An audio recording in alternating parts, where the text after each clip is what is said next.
Hey, Dewey. How's it going, Jeremiah? It's going good, man. Yeah, Thanks for coming. I'm super excited to be here. Thank you for giving me the opportunity. Absolutely. I'm really, really excited for this episode. Me too. When you originally reached out to me and asked me to do, I think that's how it went down, right? You asked me to. More or less, yeah. Yeah. Well, I think I said, if you were interested in having an episode like that, I'd be more than happy to come and talk about my experience with, addiction and mental illness and things like that. Absolutely. Yeah, and I was once I thought about it, I realized how much of that I actually had in my own life. Not as an addict myself, but just family, parents, tons of people. I don't think there's anybody in this country or probably the world that hasn't been touched by, addiction or alcoholism in one way or another, for sure. Yeah. It's a big deal. Absolutely. Yeah, for sure, man. Let's get into it, man. Yeah, absolutely. I'm glad Let's you're do here. it. So you were telling me that you were an addict for over a decade. Yeah, probably 12 or 13 years. Started, maybe not, actually addicted to drugs, but I started using drugs very young. When I was probably 13, that's when I started smoking weed and, stealing alcohol from my parents and things like that. My grandparents, I stole tequila from them. That was like the first time I ever drank. And it pretty quickly progressed. I would say by the time I was 16, I was smoking weed every single day, which isn't a big deal. I've been known to partake in the devil's lettuce, a little bit even now. But, when you're 16 years old and you're doing anything like that every single day, it's usually a pretty good omen for things to come, And I did eventually started drinking, at 16 a lot, and from there it really just progressed. It got bad. I remember so where it really started, I think, was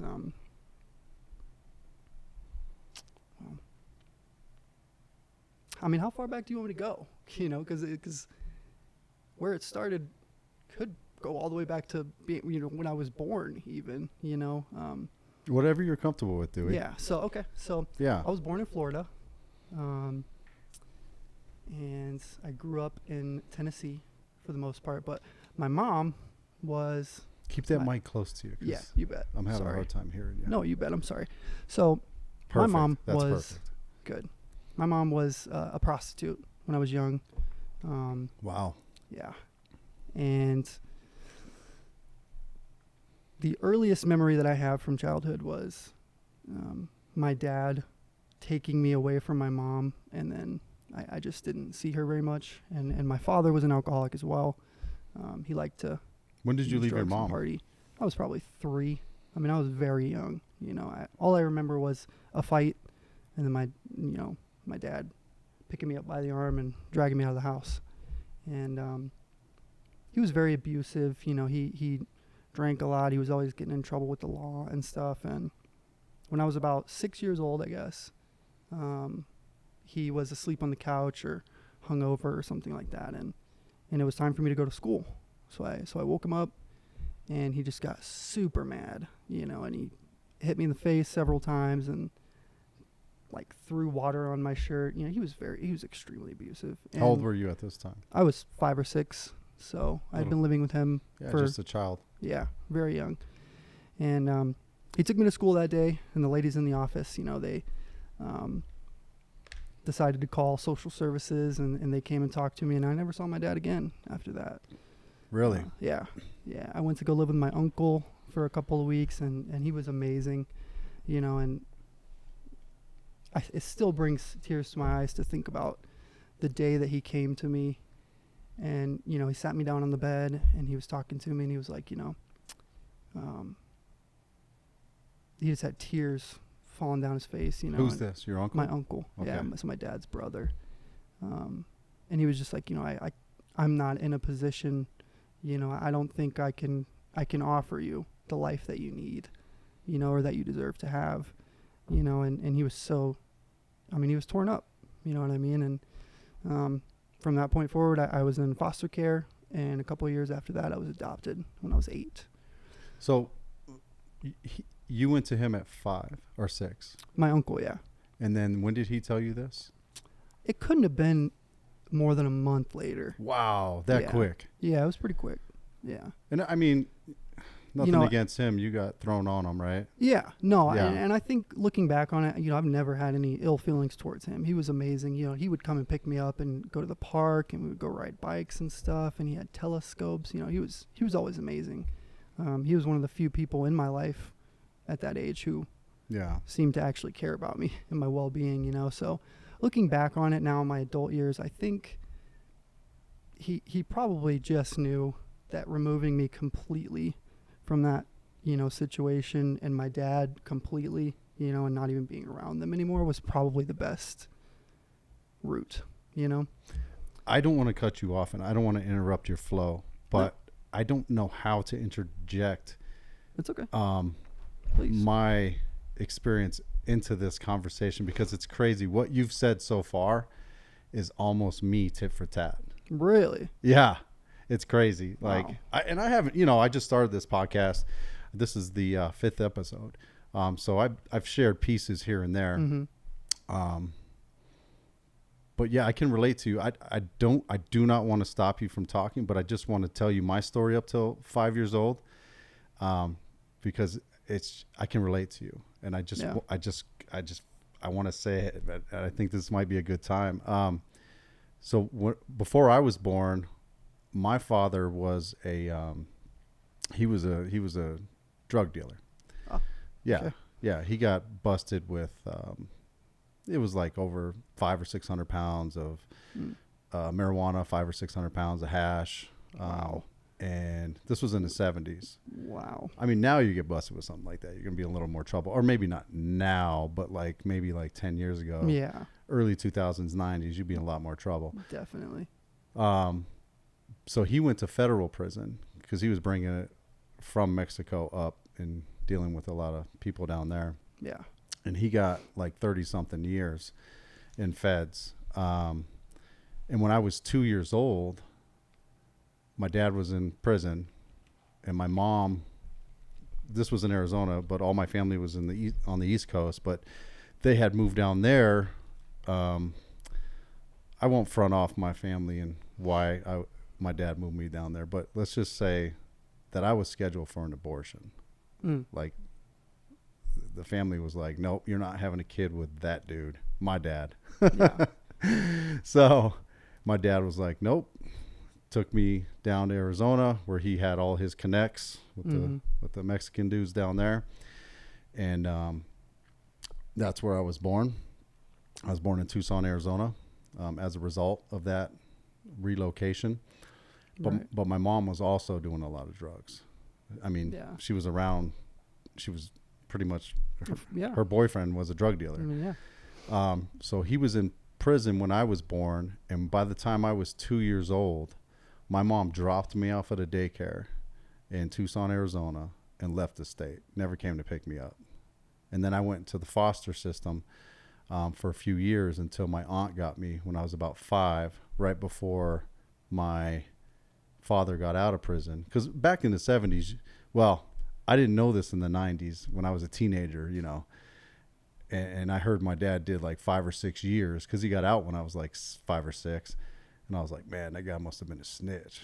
And I was, but I didn't realize that back in the 70s that if you got 30 years, that's what you're going to do. Right. It wasn't until there were some of his birthdays and some Christmases that some of these dudes were calling the house. Even after he got out of the game, this was when I was a teenager, they were calling the house and they had these thick Mexican accents and they were just these, I shit you not, they were the same voices you see on those narco movies and stuff. Oh yeah, I bet. And they were like, is Michael McAllister there? And I was like, yeah. I'm like, well, who the hell is this?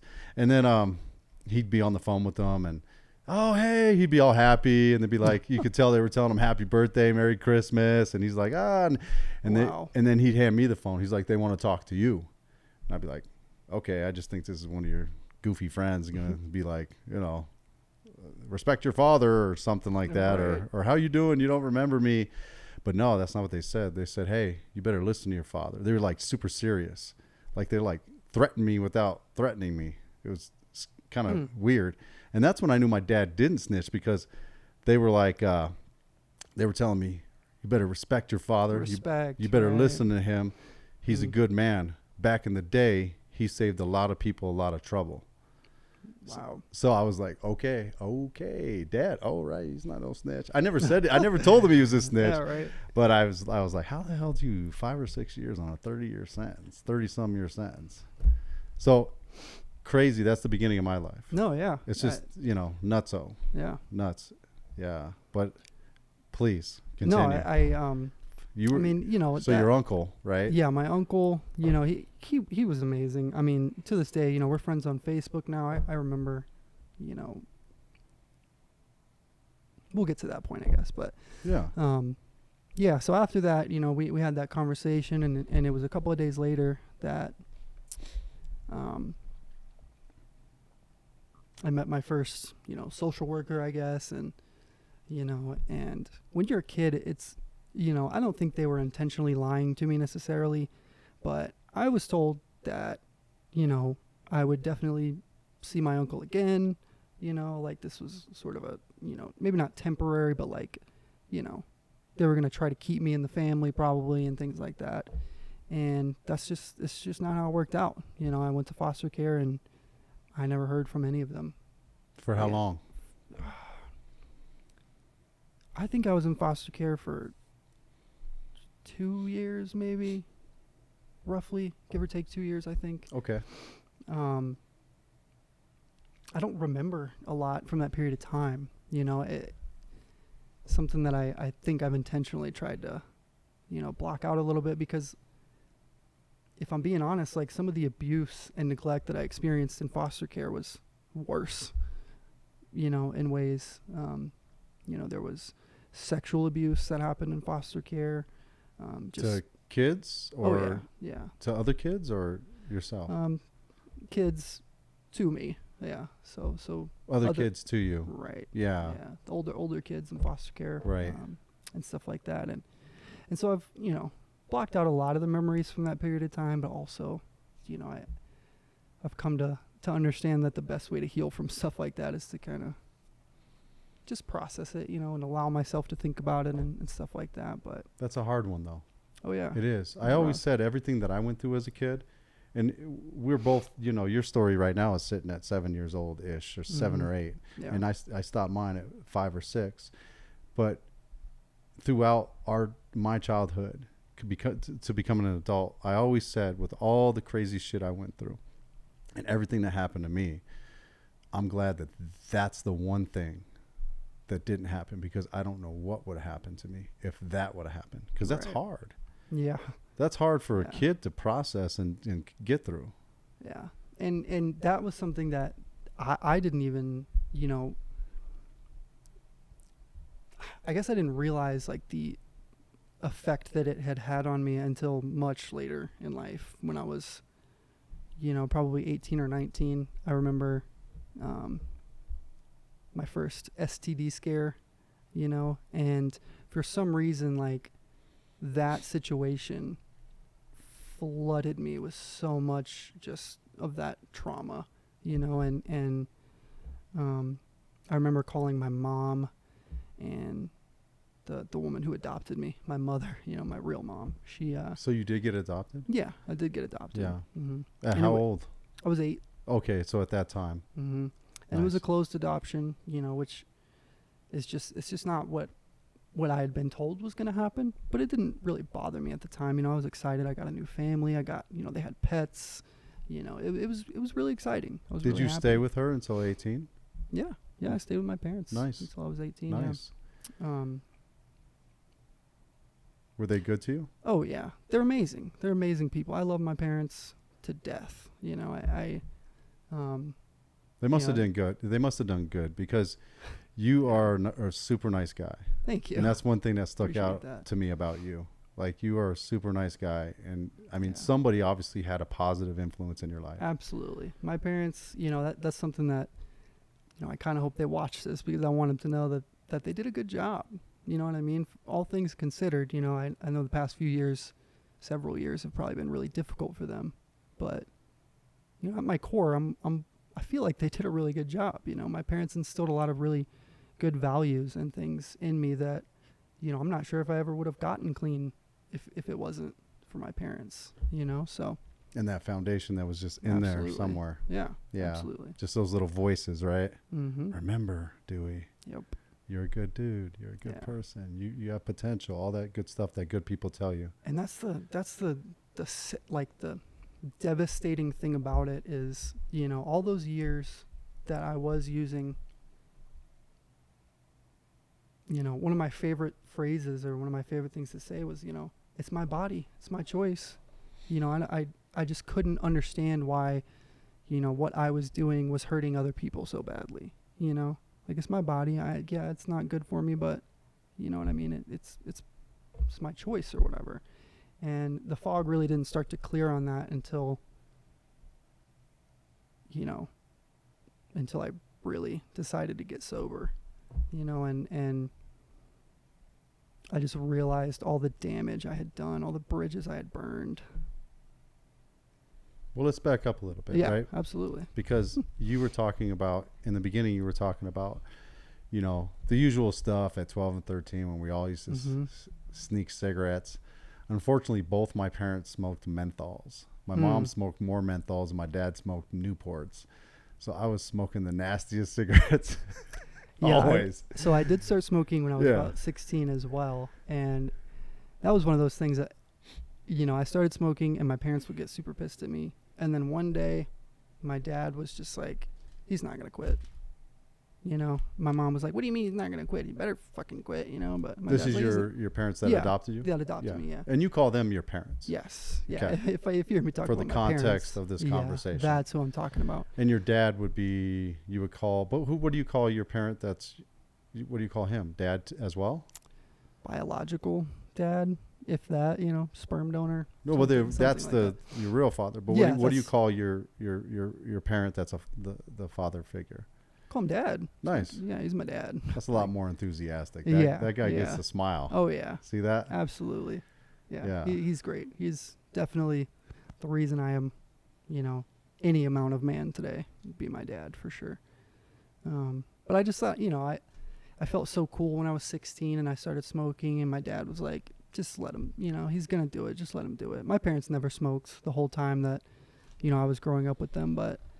And I would go outside and smoke with my grandma, because my grandma smoked the whole time I was growing up. And I just thought it was so cool getting to smoke cigarettes. And but you said your dad smoked. Was that your biological dad? Yeah. Oh, so you were stealing cigarettes at like 5 years old when you were around him, or? No. Oh. I think that was, I'm not sure. What are you referring to? Did I say something? I thought I must have misunderstood you. No. Sorry. No, it's okay. Yeah. But yeah, I mean, for the most part, it was cigarettes and weed and alcohol and, maybe the occasional pill here and there when I was 16. Mm-hmm. But I can tell you, I think the moment that I knew I was going to be a heroin addict. And I know that sounds crazy, but when I was 15 or 16, this is going to be difficult to talk about on camera probably. I'm not sure if my parents know this yet, but when I was 15, it's up to you, Dewey, man. Yeah, no, it's okay. Okay. I'm an adult, When I was 15 or 16 years old, I had my wisdom teeth removed. And my mom was always very aware of the fact that I had a genetic predisposition to addiction, probably. So she was always very aware of that and very, I think they were always just nervous that was the life path I was going to take. Is that the first time? Or were you going to tell us the first time? So my mom, when I had my wisdom teeth taken out, she would come to the bedroom every few hours to administer the painkillers.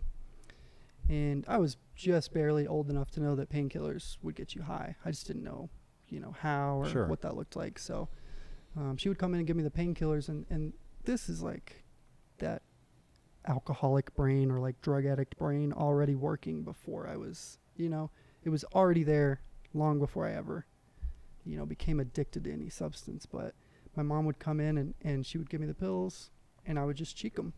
And I cheeked them for like a whole day, How did you know how to do that? Had you seen anything or heard anything about Probably TV or something like that. Yeah. that? Okay. Something along those Because you're lines. 27 now. Yeah. So that was how, 16? 15 or 16. So. Oh, yeah. So that was Yeah. 2010 or 11. Yeah. Long time ago. Yeah. Okay. But there were still cell phones and internet. Oh, yes. Yeah, I yeah, definitely had access to the internet. Yeah. In my day, I wouldn't have known to do that unless someone told me Right. because we didn't have internet. Right. So you were cheeking them. Yep. I cheeked them. And that night after they had gone to bed, I took all 4 of them or 3 or 4 of them that I had saved through the day. And I was just laying there watching TV in my room or scrolling on, a phone or something like that. And I just remember when the feeling, set in. And, there's a term they use in the recovery community, but I had arrived. I knew in that moment that was a feeling that I would do just about anything to keep. And, my addiction didn't start there. I probably continued to cheek bills until I was out of them. And then I went back to smoking weed and stuff like that for a couple of years, When I was 18 years old, I moved out and moved in with a girlfriend. And that's really where I started to explore other drugs and things like that. Our pot dealer would have pills sometimes, and so I would buy all of her painkillers and stuff like that. And it never got too serious, until we broke up. So I broke up with that girl, and I moved out of her house like 2 years later. And I started taking Adderall all the time and Vyvanse and stuff like that to work. And that was probably, Adderall was probably the first thing I was ever truly addicted to. And it was something that I had been prescribed as a child. I never knew how addictive those substances could be because I took them as a kid. I took it every morning as a kid and went to school and just never thought about it. And that's actually how I got in trouble the first time as well. I'm so sorry. I'm kind of all over the place. I'm gonna try and keep You're not. I think you're telling your story as the order in which it happened to you, and yeah, I'm following. So when I was a freshman in high school, it's probably around the same time, 15 or 16 years old, I guess. My parents had busted me with weed once before, and then just a couple of weeks later, I had stopped taking my Adderall because I just didn't like the way it made me feel at the time. When I was in school, I thought it made me boring and whatever. And somebody at school had told me that, people would pay for this, like people would buy this stuff, And so I went to school one day and I had Adderall in my pocket, and I wound up selling it to a friend of mine who was in band with me. And he played the trombone. And then I went on a field trip that morning with theater, like the theater group or whatever. And when I came back from this field trip, I was getting dirty looks from all the teachers and students and stuff. And I was like, what is going on? And somebody came up to me and told me that, my friend was going around telling everybody that I sold him a pill that made him really good at playing trombone, and made him feel really happy and stuff. And I was so nervous all day long. And I knew I didn't have anything on me, or I didn't think I had anything on me. And so we're almost to the end of the day. It's like 7th period. I'm like just waiting on the bell to ring. And the school resource officer comes in and says that she needs to speak to me in the office. So she escorts me down to the office and they talk to me. And the principal at the time knew I was a troublemaker, but he didn't think I was doing drugs or anything like that. And so he talked to me for a minute and he was like, Dewey, this just doesn't seem like you, it doesn't seem like something you would do. So, just keep your nose in the right place. And then right as he was about to let me out, the resource officer was like, I think we should search him just before he goes. And so they searched me and they got all the way down to my shoes. She told me to take my shoes off. And inside of one of my shoes, I had a little plastic baggie with 2 pot seeds in it. And growing up in the South in Tennessee, there's like zero tolerance. Sure, absolutely. Zero tolerance. Yeah. So And because they were in a baggie, they even, they charged me with like intent to distribute, I think, seeds. It's just the most outrageous thing. But I wound up getting kicked out of school.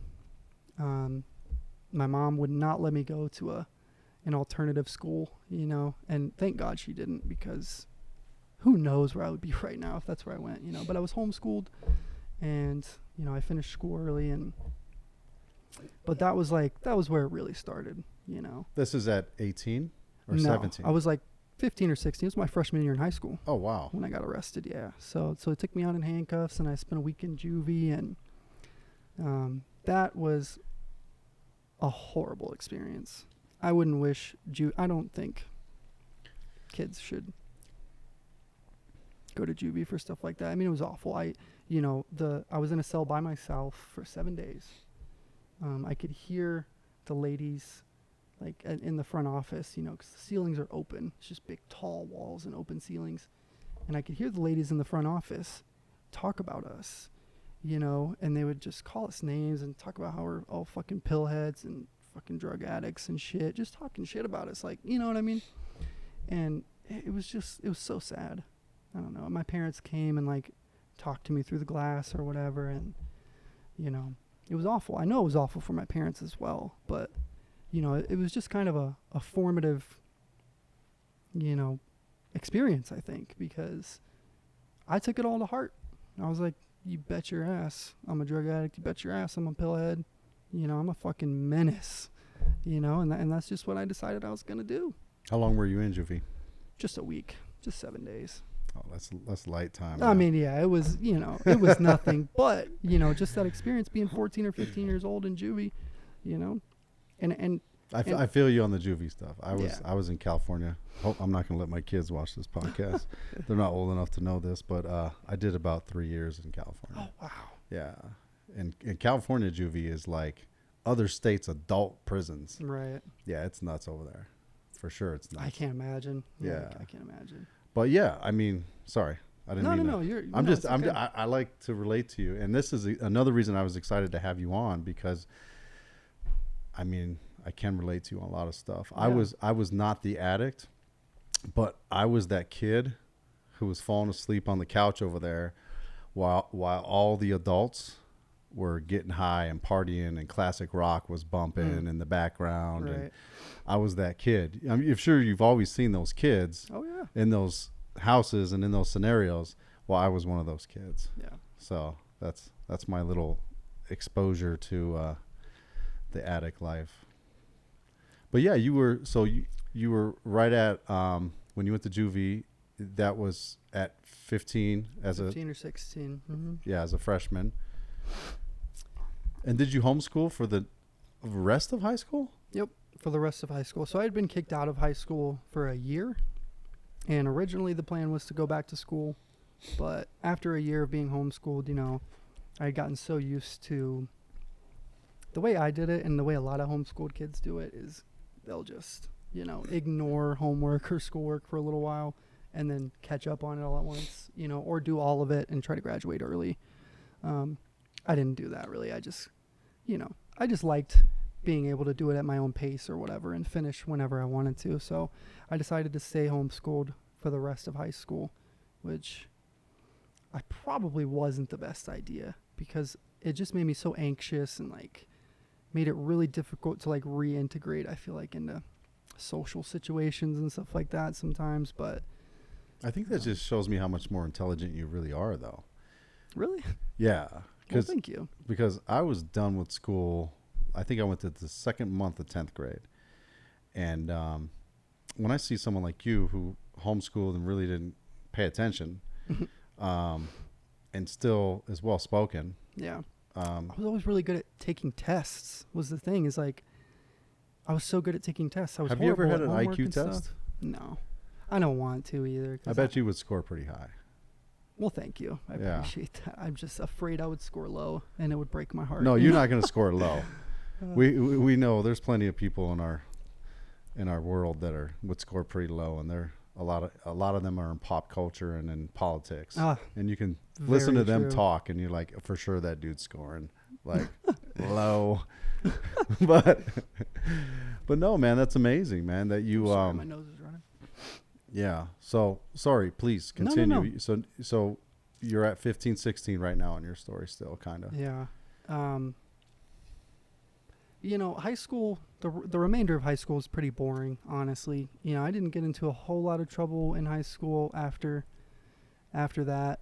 But when I did hit 18, that's not true, actually. So I did, around that same period of time, 16 to 17 is really when I started doing psychedelics. So mushrooms and acid and stuff like that were suddenly on the menu.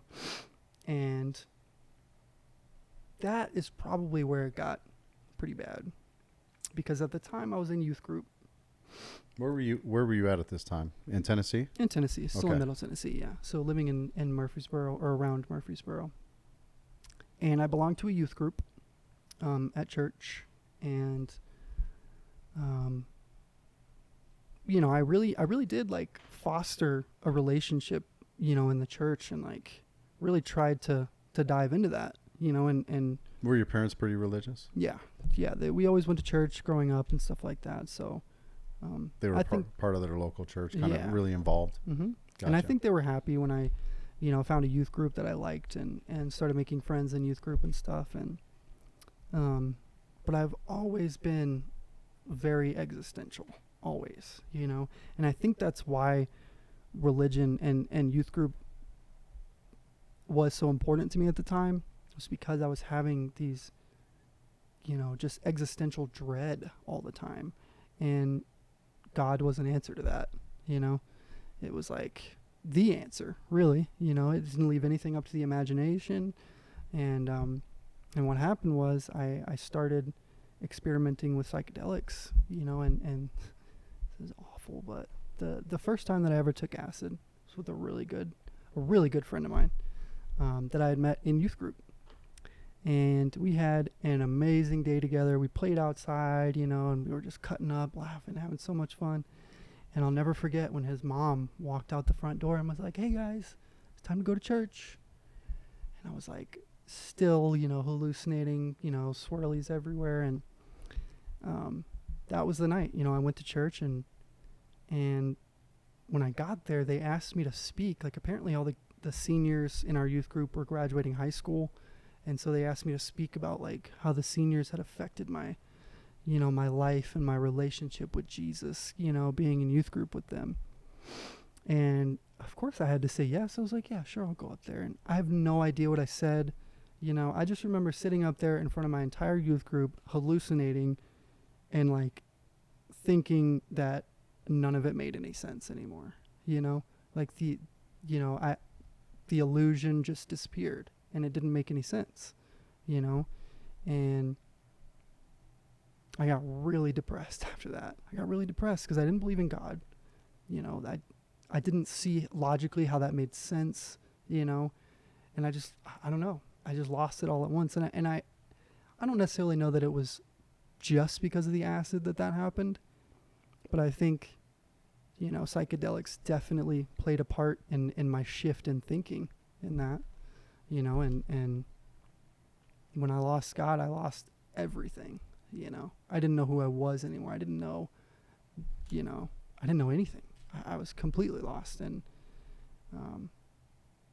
drugs were the next solution, you know. Sorry, I'm not. No. I don't even. How long were you, how long were you, you were pretty much around religion since the age of 8. Yes. So for 10 years, having that as your routine, as your your belief system, as your purpose, or a purpose in your life, or you know, a part of, you know, your life, and then you just, in a moment, it just clicked that you didn't believe this anymore. Yep. So then you were, all that was left that you could rely on, that you knew was true to you, that existed for sure, was drugs. That's correct. Yeah, life's a trip, man. It's like at those moments where you can make a decision, right? You could say, okay, maybe I don't believe this, but I can do many different things. But you chose the drugs. Yep. As the thing to focus on. Oh yeah. Yeah. Oh yeah. I can relate to that. I mean, my dad, he died younger than I am now. I'm 47 now. He died at 45 when I was 22. And he never stopped doing drugs. Even though he got out of prison back then and he didn't deal drugs anymore. Right. I was always finding needles. You know, he did heroin as well. Yeah. And he did cocaine, he did weed. My dad did everything. Alcohol. Yep. Everything. He didn't really smoke a lot of cigarettes. He kept his cools in the freezer because he didn't smoke them a lot. But he would have like a couple at night or something. But a pack would be sitting in there for weeks. And what the crazy thing is my stepfather, my two sisters' dad, he died the same year, the same month, and he was a heroin addict as well. Wow. So this is when my dad went to prison and my mom dropped me off at the daycare. Their relationship was over. My mom and dad were never together again after I was born, ever. No, you're good. It's kind of a tight squeeze over there. No, it's okay. It's all right. But my dad died October 4th of 1998. My stepfather died, I think it was October 18th. 1998. 2 weeks later, my dad died in Ohio. The night he died, he was partying, drinking, doing cocaine. Heart stopped in his sleep. My stepdad, my two sisters' dad, died 2 weeks later. Hadn't even seen my dad in years. He died. He was dying from cancer, I think, from all the drug abuse or whatever. He was a heroin addict. And he died 2 Sundays later, same year. Same everything. It was crazy. Nuts. It is crazy how that, I mean, it is crazy how that happens. I you know. So you're at 18 right now. You're yeah. That hits you. You're like, boom. I don't know what to believe. Plus you have your background of everything you went through. Yep. With your family. And at 18 years old, that's really when you know, you start hitting, you know, young adulthood like that, and that's when you really start to think about that stuff. You know, that's when I really started to think about, you know, what had happened to me, where I came from, where my family was, you know, things like that. And, you know, my parents, they were always very supportive, and, you know, they told me that, you know, if I wanted to help, like if I wanted help seeking some of those people out, you know, that they would be more than willing to help me find some people. And so they were always very supportive, but, you know, it was just a journey that I needed to go on. Helping you find some of your original family? Yeah. Yeah. So you could find maybe a purpose? Something like that, yeah. But I think it was always really difficult for my parents, you know, because unfortunately, you know, when I was young like that, I didn't have any negative memories of my biological mother in particular, because she was just absent, you know. And when I did see her, it was birthdays, it was Christmas, it was, you know, she always had a present for me of some kind. As you were growing up? No, just when I was young. Oh, you know, when you were young. Those 2 or 3 years where I didn't get to see her, you know, when I did see her, it was always a happy day. But you probably don't remember that. I do. You do? Oh yeah. I remember, you know, a birthday when I was really young, probably about 5 years old. She brought me a kite. Okay, on my yeah. birthday. Yeah. We flew a kite together, and most you know, people remember 5. Yeah. Around that time. Yeah. Yeah. I don't remember a lot. I just remember that I had mostly positive memories of her. Isn't it crazy how you hold on to those feelings? Oh yeah. Like that one moment, even if it was all from irresponsible people who just showed up to throw something at you, like here's a present, I love you, but there's really nothing there. You grab onto that and you hold that and you live by it, and you want that to happen again at some point in your life. Yeah.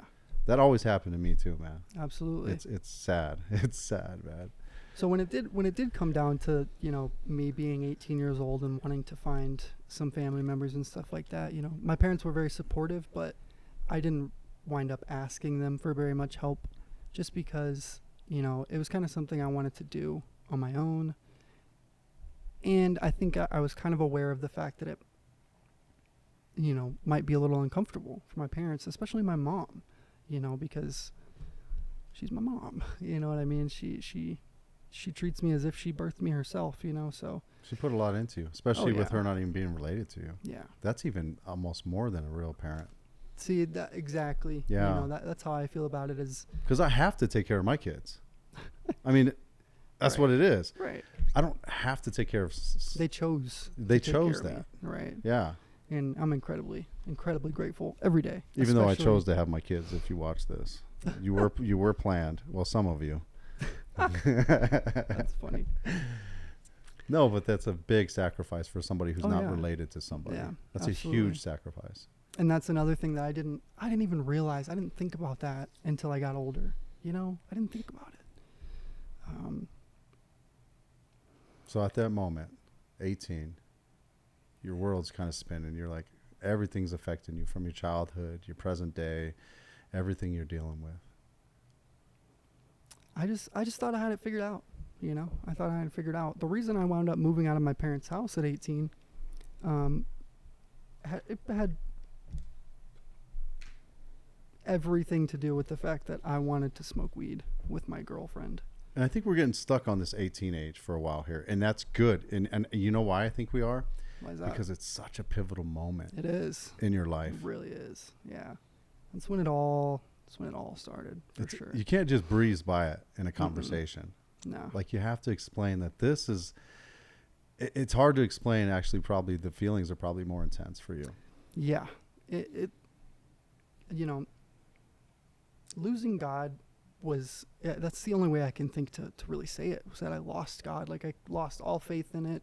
Didn't make any sense to me anymore. And then, I'm also becoming an adult. So I'm like wanting to figure out the world on my own. And I thought I was old enough to make my own decisions and I would be fine. And I wanted to go live with my girlfriend and smoke weed every day. Yeah, that was the thought. Yeah. That's the initial thought. Let me be independent, smoke some weed. Got my girlfriend. I'm a man. I'm a young man. I'm free. And also, I didn't lose my virginity until 18 either. Really? Yeah. Wow. So that was another reason I wanted to go live with this girl. See, I knew you were a nice guy.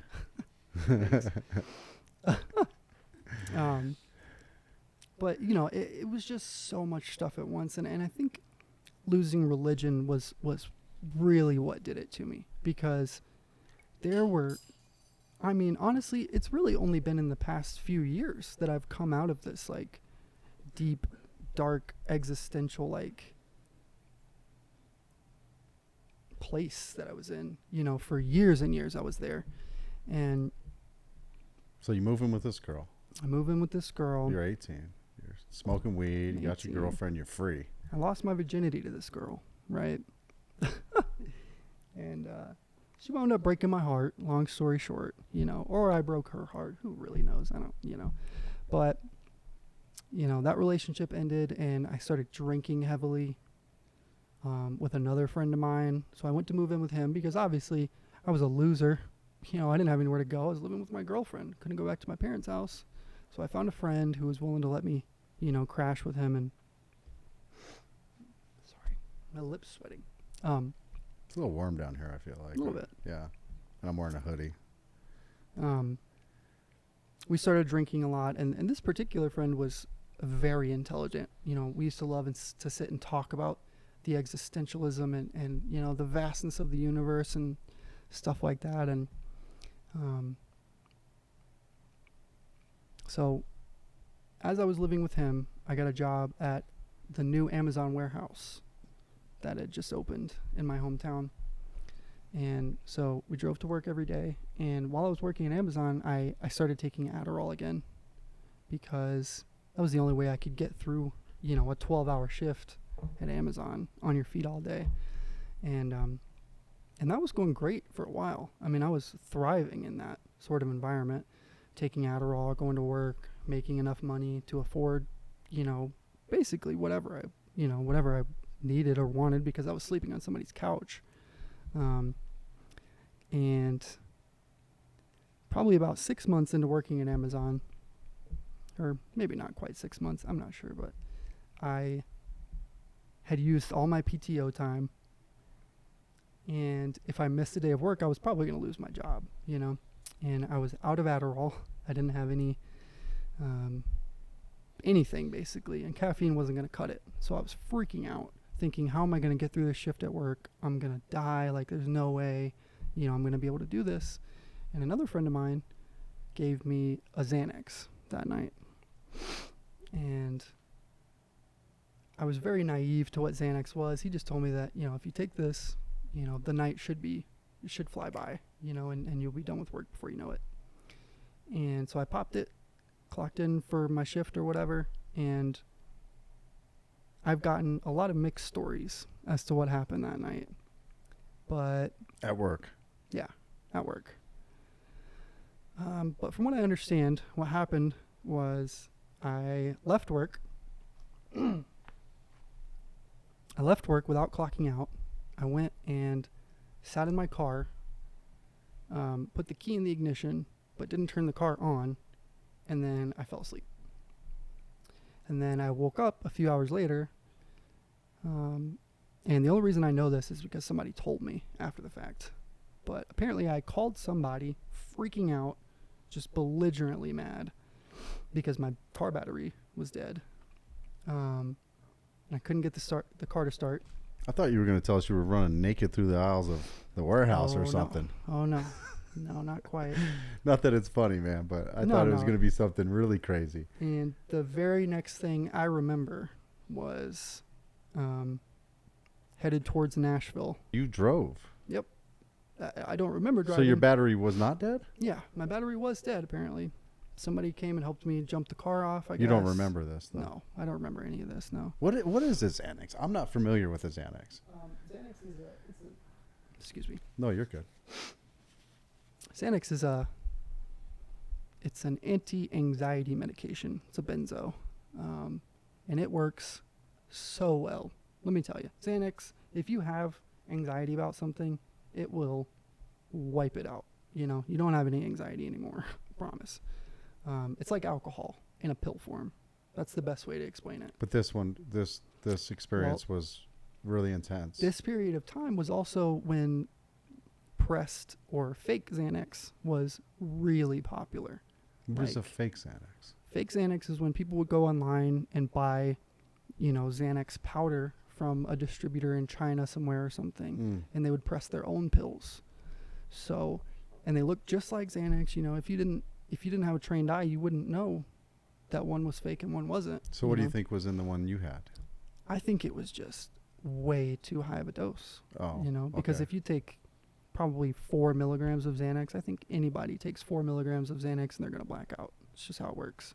If you have no tolerance to it. But he gave me what I'm sure it was pressed, because one Xanax bar and I was out for, I don't even know how long it was, I have no idea. You don't know how many hours or days? I have no idea, because when I went back and tried to do the math of the dates, it just wasn't adding up, And so the very next thing I remember was waking up behind the wheel on the interstate, and I was just like veering to the left towards the guide wires on the interstate, and then I hit the guide wires. I spun.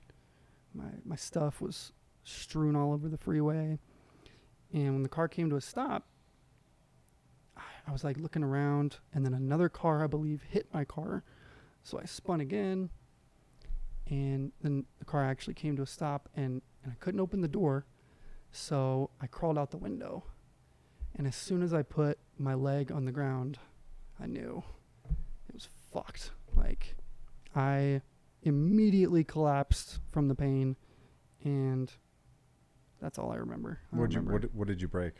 My femur, the thick part of my femur, right above my head. You have rods right now? Oh, yeah. Yeah. I have about six screws and a little plate on the side, Sure. holding it all together. Yep.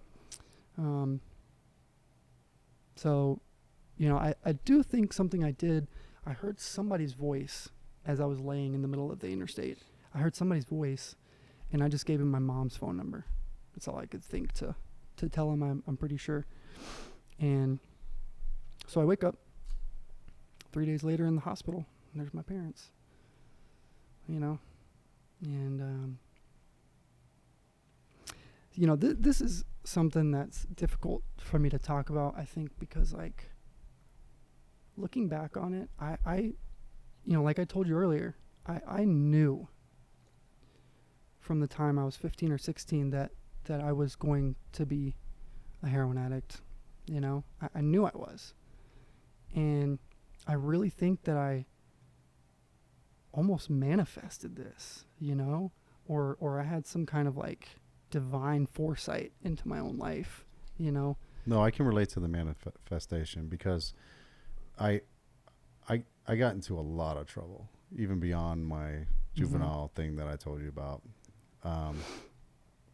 And I always pictured things happening as well, and they always happened.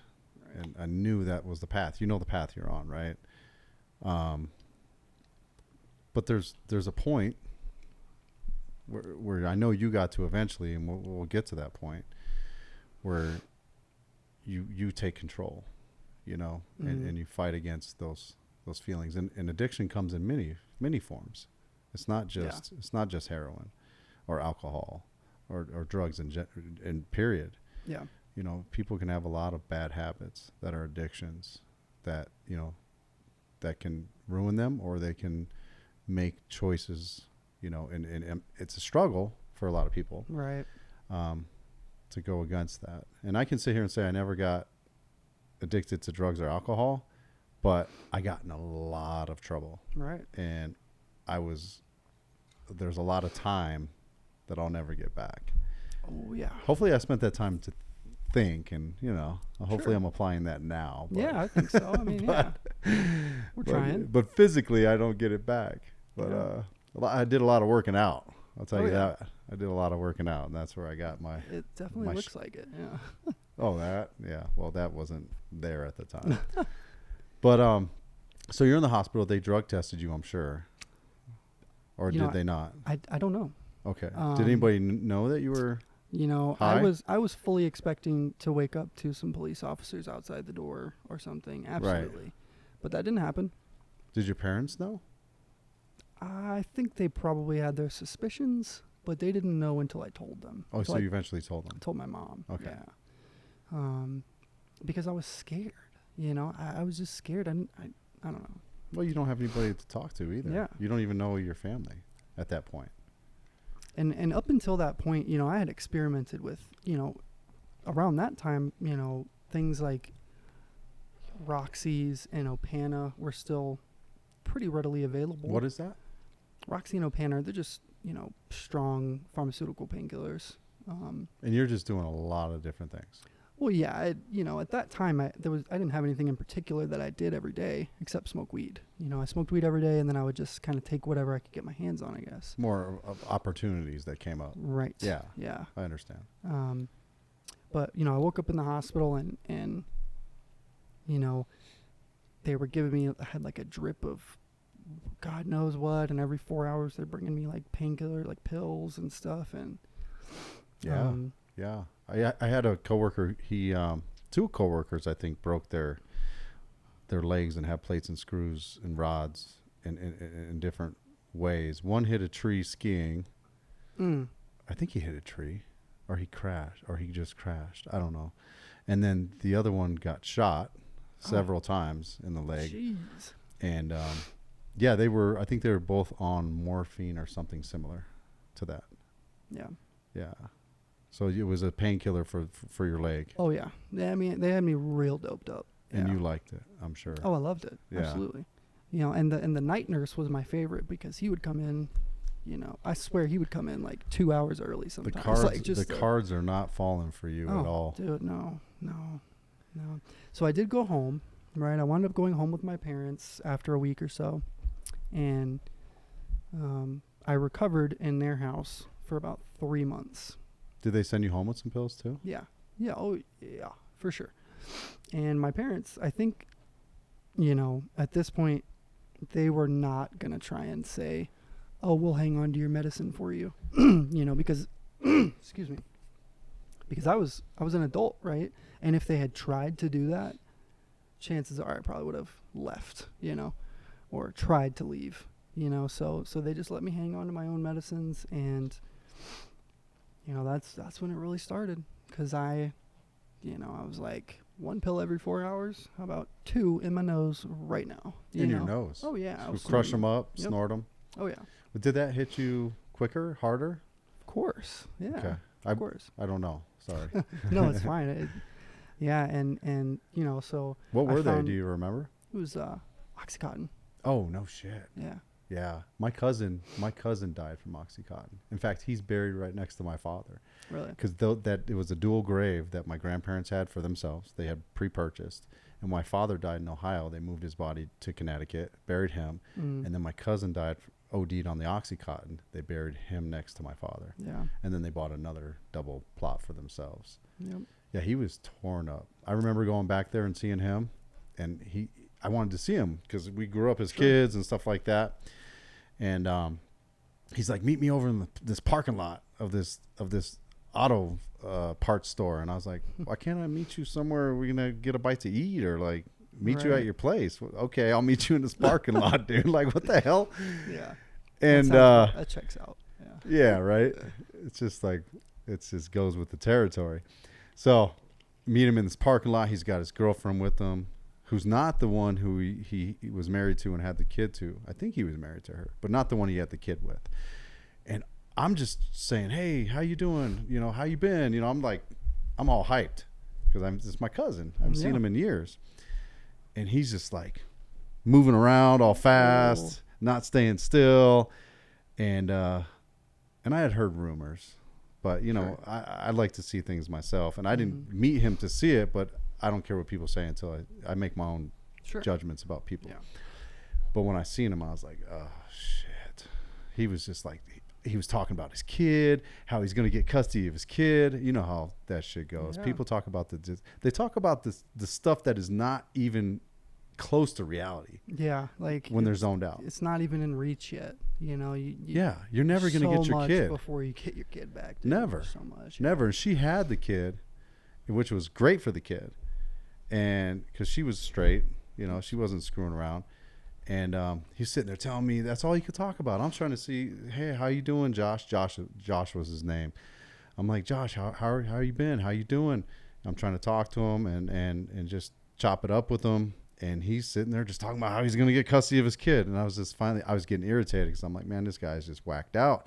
And I finally had to tell him, I said, Josh, I said, look, if this is what you want to talk about right now, okay, something to that effect. I said, but listen, man, you probably need to get some help.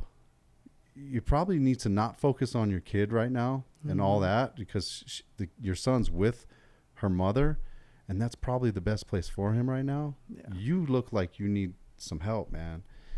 And then I swear, I was with him there for like 5 to 10 minutes max. And he's like, I got to go.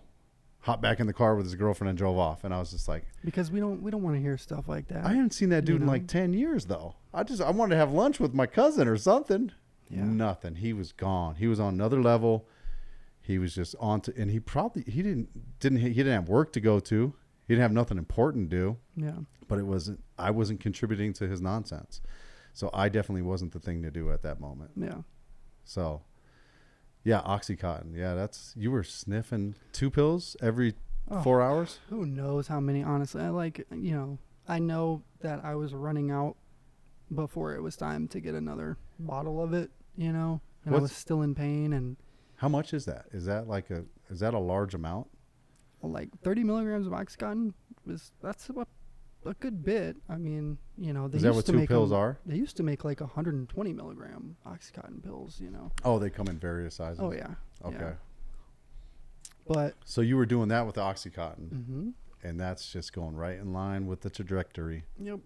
And they even, they did try and like taper me off, over a course of several months, but by the time, when they told me that they weren't going to be writing any more painkiller prescriptions, I'm pretty sure like that week I was back in a car, driving again, because I wasn't just going to lay around in my parents' house if I couldn't get high. So you were wanting to find it at that point. Yeah, and I knew exactly where to go. So now you weren't waiting for opportunities like you were in the past. No. Now you're like, I need this. I want 100% this. 100% seeking it out. Yeah. Full time. Yep. Were you using every day? Yes, unless for some reason I couldn't. But yeah, I was using every day. And, shortly after that, I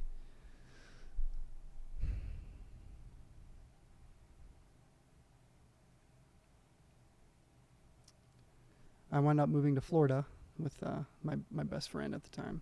So Amazon decided, instead of letting me come back to work or anything after that, they just basically deposited like $3,000 into my pay card or whatever and told me not to come back. Like a severance pay. Something like that, yeah. Yeah.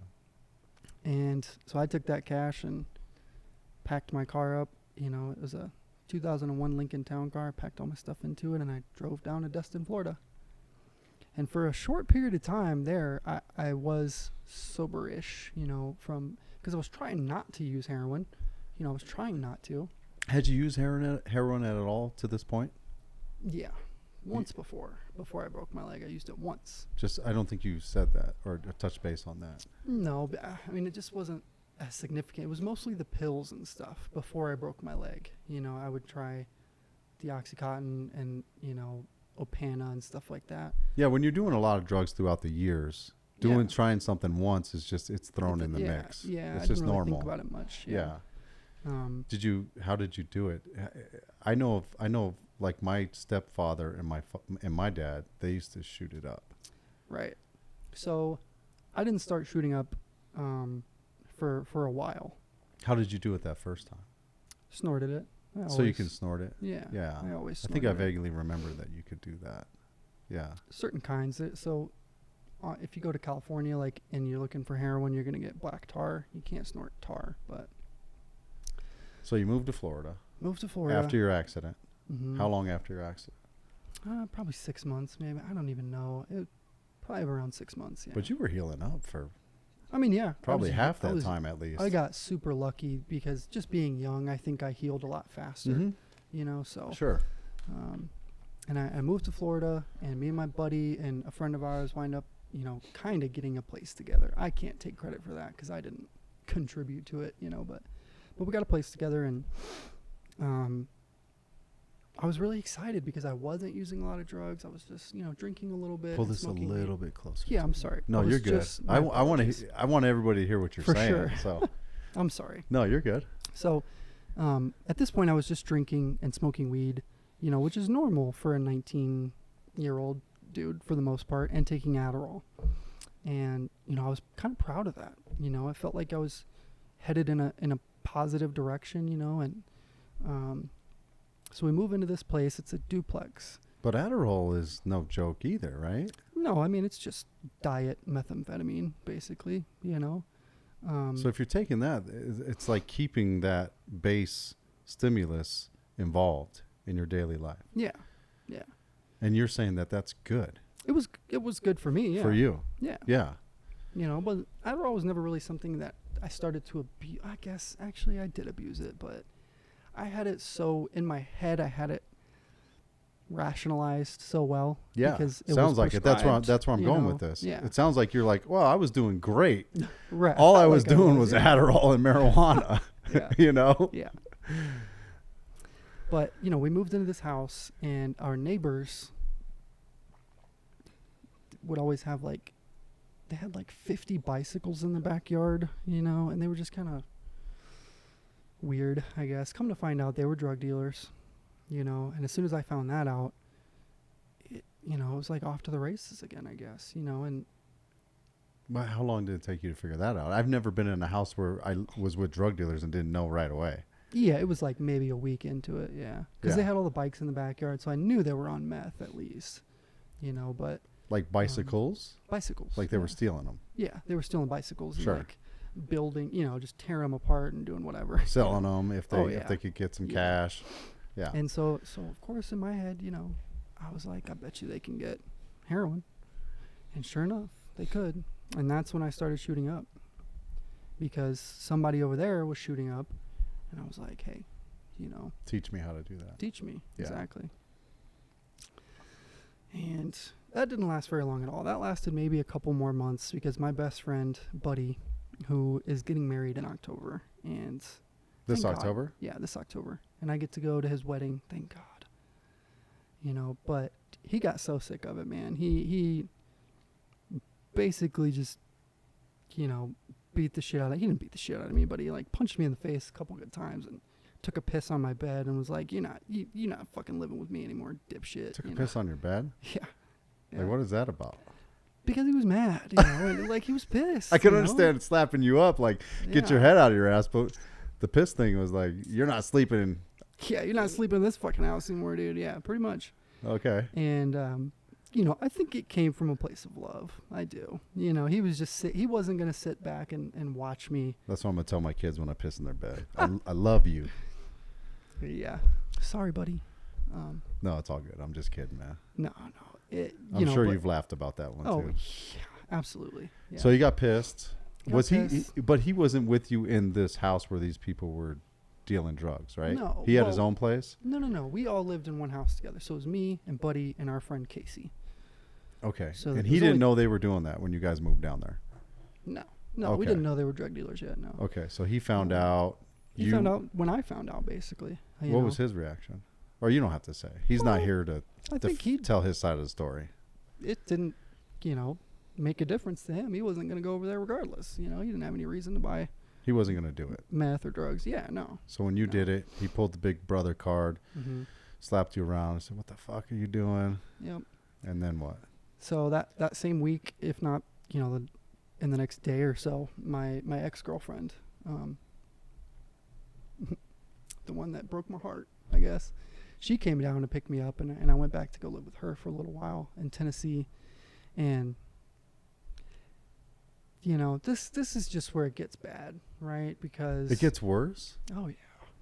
Oh, it gets so much worse. I knew you had a story, Much Dewey. worse. I knew you had a story, but I was like thinking like, okay, man, go ahead. I'm sorry to interrupt. No, it's fine.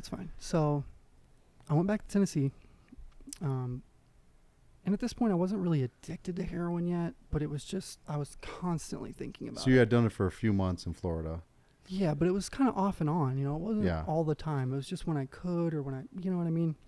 But, so we went back to Tennessee, and in Tennessee, I didn't really have a heroin dealer. You know, I only knew of one person, really.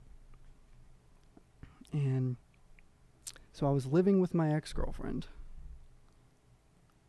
And my current girlfriend that I'm with now, she would come and hang out with me during the day.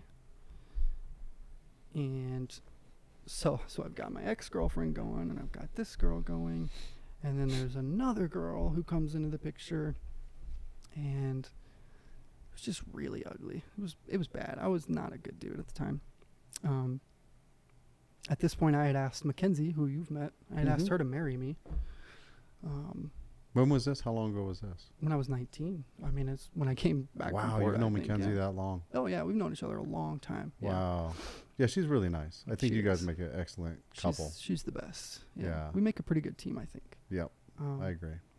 But at the time, you know, I was terrible. Like, I don't know. I'm living with one girl.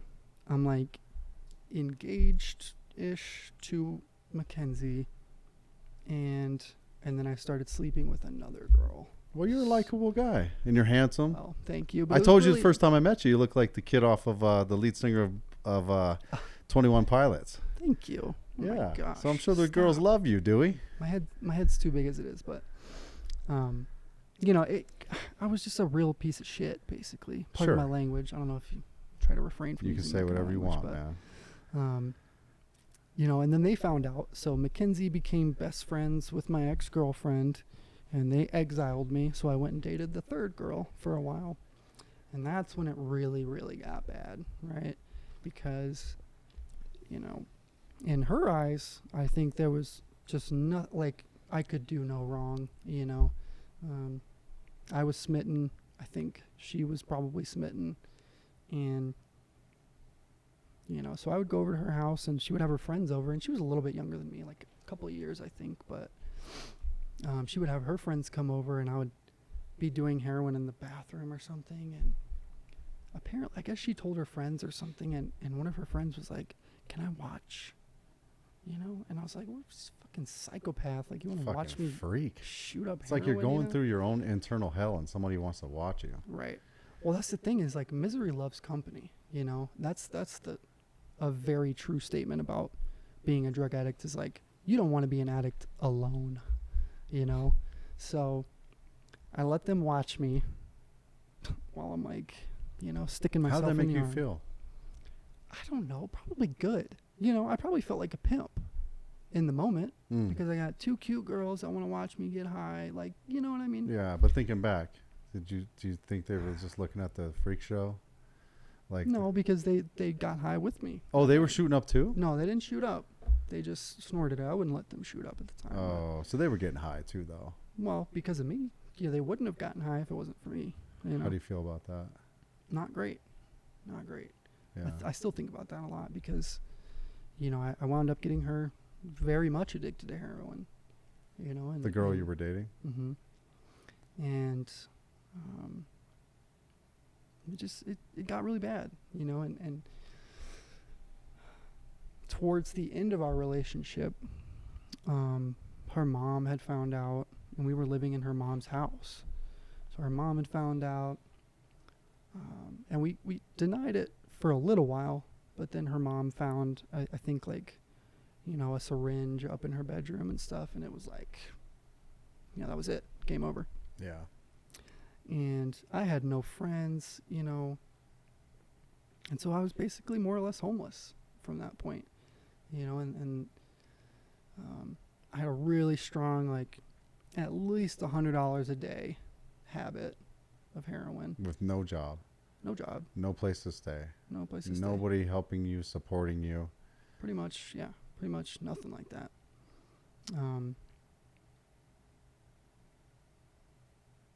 Yeah. My parents were, you know, I don't think they even really knew how bad it was. You know, I just didn't talk to my parents at all. So how did you support that happen? Stealing from people, hustling people. Honestly, one of, you know, the most shameful ways that I would make sure I could get high was just getting other people on it, you know? So that they had it. Yeah. If friends would be, you know, friends would want to hang out or something, I'd be like, hey, instead of buying weed, why don't we buy a bag of this, you know? Try it. So you get your piece. Exactly. You know, and I knew if I could get them to buy it once, chances are they would want to buy it again and again and again, you know? So, yeah, and can we... I told you were smart, man. Even in a bad way. You gotta, I mean, yeah, you know, you had to figure it out. Yeah. You had to. No, I understand, man. I get it. And you're how old at this point now? 19, 20, I guess. Going on 19 or 20, yeah. Jeez, I feel like we've talked about a lifetime of drugs from 18 to 20. And we still have... 21, actually. So we've made 21? it to 21 at this point, yep. Yeah. And you're in Tennessee still? Still in Tennessee. So you're just crashing on different people's couches? No. On the street? I'm sleeping in a tent at this point, yeah. Good thing Tennessee doesn't have, like, crazy winters, right? It was one of the harshest winters we had in years. Really? Yeah. Do they get a lot of snow down there? I didn't think they did. Not snow, but ice. Ice. So it gets got cold. A ton of ice that year, and it was so cold outside. Yeah. Yeah. And, you know, I got lucky because I had a friend named Thomas, who I love Thomas to pieces, but Thomas had been homeless, you know, a majority of his life.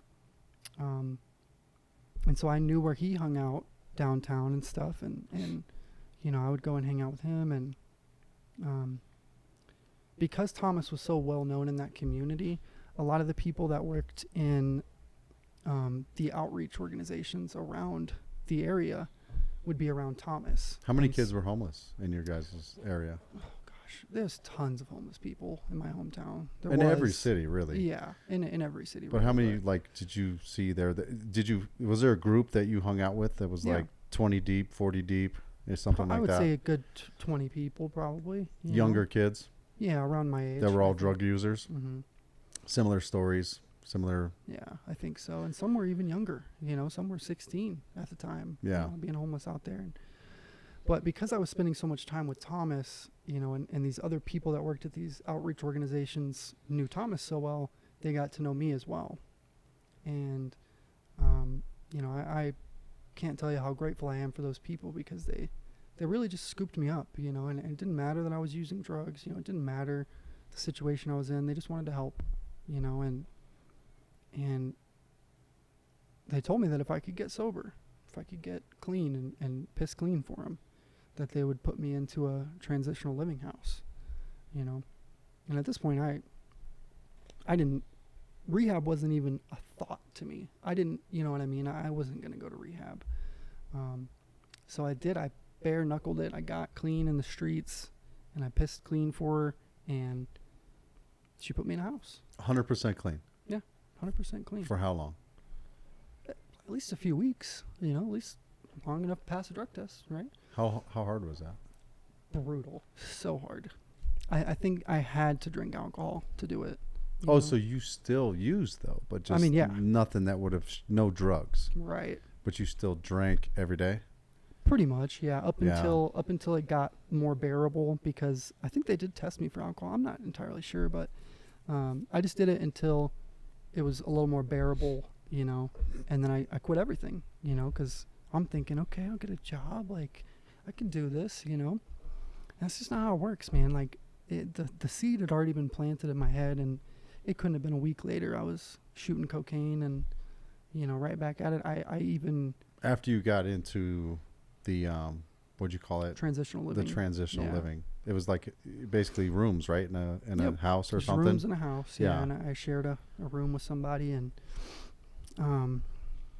towards the end when it really got bad, just to sort of illustrate the incomprehensible demoralization that took place in my life, I had tons of respect for these people that had helped me out, tons of love and respect, and I wasn't addicted to anything, physically addicted to anything at the time, but I was just so miserable that I broke into the rent box, and stole people's rent money out of the rent box to go get high. Where's this at? In this transitional living house. So people pay for their rooms, but it was cheap. It was like $50 a week or something to live there. So they put their name on an envelope or something, put it in there. And I spent like 2 or 3 hours fishing it out, at least. Sure. Just so I could go get high again. Did you get caught, or did they know money was missing? I got kicked out of the house, so I honestly, that is probably something I may still need to make amends for, because I don't remember if I ever came clean about it, honestly. Yeah. So it's probably good that I'm talking about it here, but, shortly after that, I overdosed for the first time. This is still at 21. Yeah, right at 21. Ish. Yeah. Overdosed on what? Heroin. Shooting it up or snorting it? I just snorted it that night, thank God. I probably would have died. But I went to go pick up with my friend Devin, God rest his soul. And Devin, when I met Devin, he was just a heroin addict, but he had never used a needle before. And I taught Devin how to shoot up, and because we would go pick up, and we would all be sick in the car, and I was the only one on the needle, so I was getting well faster than everyone else in the car. You know what I mean? So explain that. Like, is the needle more efficient? Oh yeah, much more efficient. Is that why faster, you would get? And you get a rush from it. You get your high quicker. Yes, much quicker. So you're not as more of a desiring state as the people who are snorting it. Am I correct? Am I speaking correctly? I think the main reason that he wanted, just because I was getting well faster than them, by shooting up, the method you were using. Okay. And at first I don't think I wanted to, but I wound up teaching him how to do it, and obviously he never went back. You don't go back from the needle once you start using a needle. You don't go back.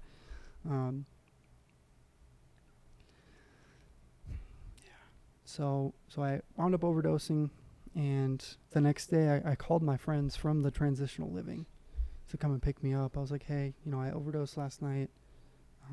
Can you guys just come and pick me up and talk to me? And so they came and got me, and they took me back to the office. From the hospital? No. I was at a friend's house. Oh, you just OD'd at a friend's house and didn't go for care or nothing? No. Is that pretty common? I think so. More like common amongst drug users? Yeah. Yeah. Lately, not so much, because fentanyl just kills people. You know, the chances of you surviving an overdose have gotten a lot lower, I think. With fentanyl, if they use the Narcan, Well, with Narcan, sure. do they need to still go get care, or they can just keep rolling? I mean, they should go get care probably, but most people don't. You know, they just administer, and then once you're awake, just keep going. Yeah. Get something to eat or drink, and Right. there you go. You're just you called who again? I'm sorry. I called my friends that had helped me get into this transitional living house, because they were my best bet at any sort of help, you know, moving forward. So they came and picked me up, and they were like, you know, you can't go back and live in the house. We're not going to let you do that. So what are you going to do? And that was the first time that I ever even considered going to rehab, you know. And I said, I don't know, I guess I'll go to rehab.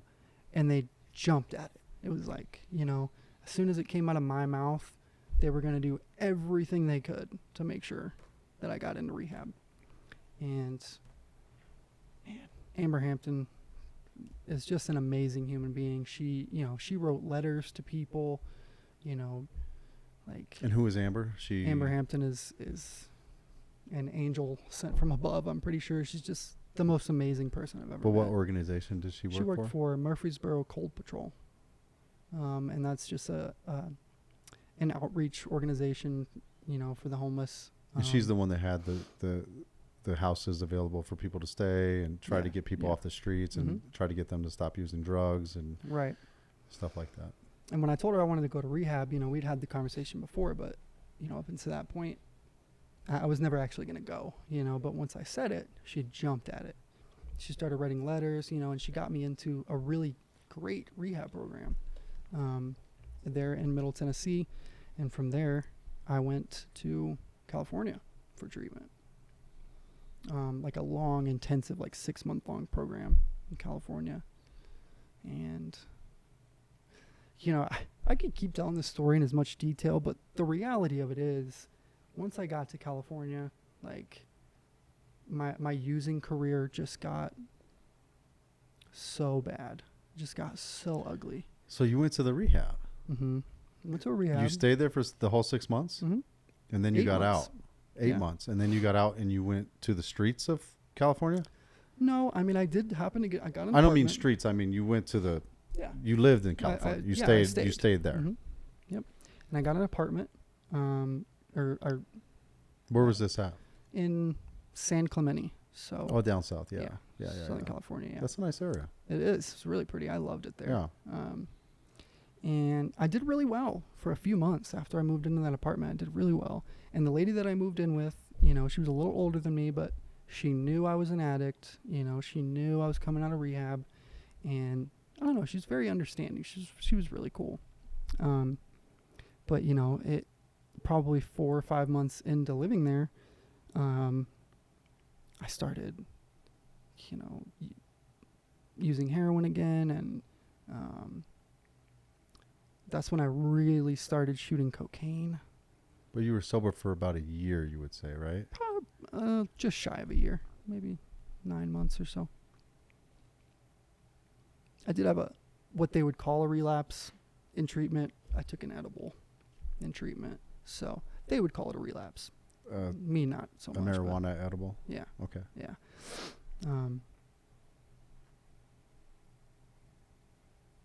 You know, it just got bad. It got bad. I started overdosing a lot. How often? I couldn't even tell you. You know, I don't know. It would happen sometimes, and I wouldn't even realize. You know that. You know, I was on the phone with Mackenzie one time when she still lived in Tennessee, and I was out in California, and I overdosed on the phone with her and just fell out. She said she heard me hit the ground. You don't even know. Didn't even know. She stayed on the phone for like 3 hours until I woke up. You just picked up the conversation. More or less, yeah. Yeah. Yeah. So that became, do you think, daily, a few times a week, if you had to guess, or Probably once a week. You know, I tried Once to a be week. careful about it, and you because know, you can once die, right? oh yeah, once you build a tolerance so Yeah. much, it's, you know, overdosing isn't as likely, I guess. But Were you still staying with this lady at that point? no, because she got sick of it, and I couldn't pay rent anymore. I quit my job. I was really doing it. You know, I was really doing it again, and you know, the next several years of my life just consist of using and getting sober, going to treatment, using, going to treatment, using, you know, just constantly, you know. Mostly heroin, cocaine. Mm-hmm. That was your Heroin, meth, and cocaine, yeah. meth. Those were the big ones. Meth, you didn't really talk about meth much. Was it just one of those filler things that was just there throughout this whole process? Pretty much, yeah. It was never really my go-to, but if it was the only thing I could find to put in a needle, then it would do. Again, back to the opportunity, right? If the Mhm. opportunity was there, Exactly, yeah. you would shoot it up. You wouldn't smoke it. Oh, yeah. Shooting it up, yeah. You didn't like smoking. Doesn't sound like. Not as much, no. I mean, of course I would if I had to, but no, I was definitely a needle junkie, yeah. And that's part of the addiction is, you know, the needle. You know, if there were times where I was sick and I didn't have any drugs, but I had a needle, I would shoot water. Just for the feeling. Just for the feeling. Mm-hmm. Yeah, I think the Red Hot Chili Peppers talk about that a lot in some of their songs. Yeah. Just that feeling of that bite. Absolutely. Yeah. And, you know, I got to say that, you know, all this sounds really terrible, right? And it sounds really awful, but, No, you're good. you know, I really think that drugs played an important role in my life, because if I hadn't been on drugs for all those years, I probably would have killed myself. And I genuinely believe that. You know, I think that the drugs just allowed me to coexist with my loud brain, you know?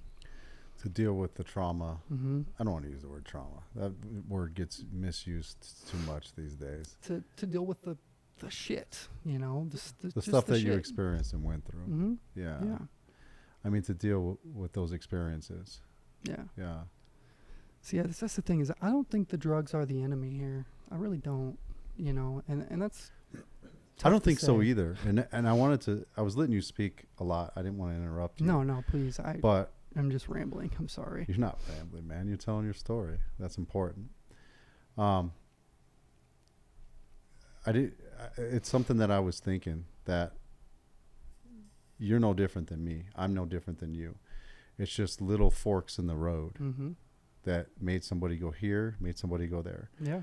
When I was 18, I was in a place where you could probably get that stuff. I mean, there was a lot of that there, but I was looking around me, and I was looking, you know, at people standing in towers overlooking us with rifles in their hands, looking down at us, like, and I was just like, I was smoking cigarettes at the time even. Yeah, I mean, I used to smoke cigarettes.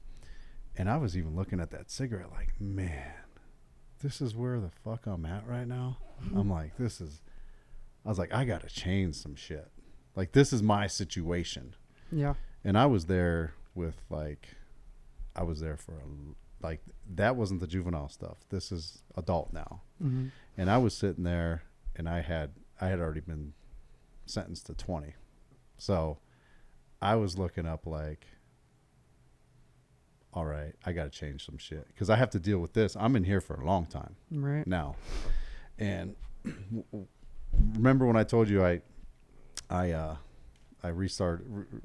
basically started my life at 27, the age you are now. Mm-hmm. That's, you know, when I started. And that's when, you know, it's basically how that happened. But when I got through that. Yeah. So yeah, that was from 18 to 27. And I actually, when back, I think, I'm trying to remember. I went back until I'm trying to remember. I don't remember. It's been so long. I'm 47 now, so I don't even think about it. That blows my mind. You do not look 47 to me. Thank you, man. Well, standing out of the sun for a decade and then working out every day, that'll keep you looking young.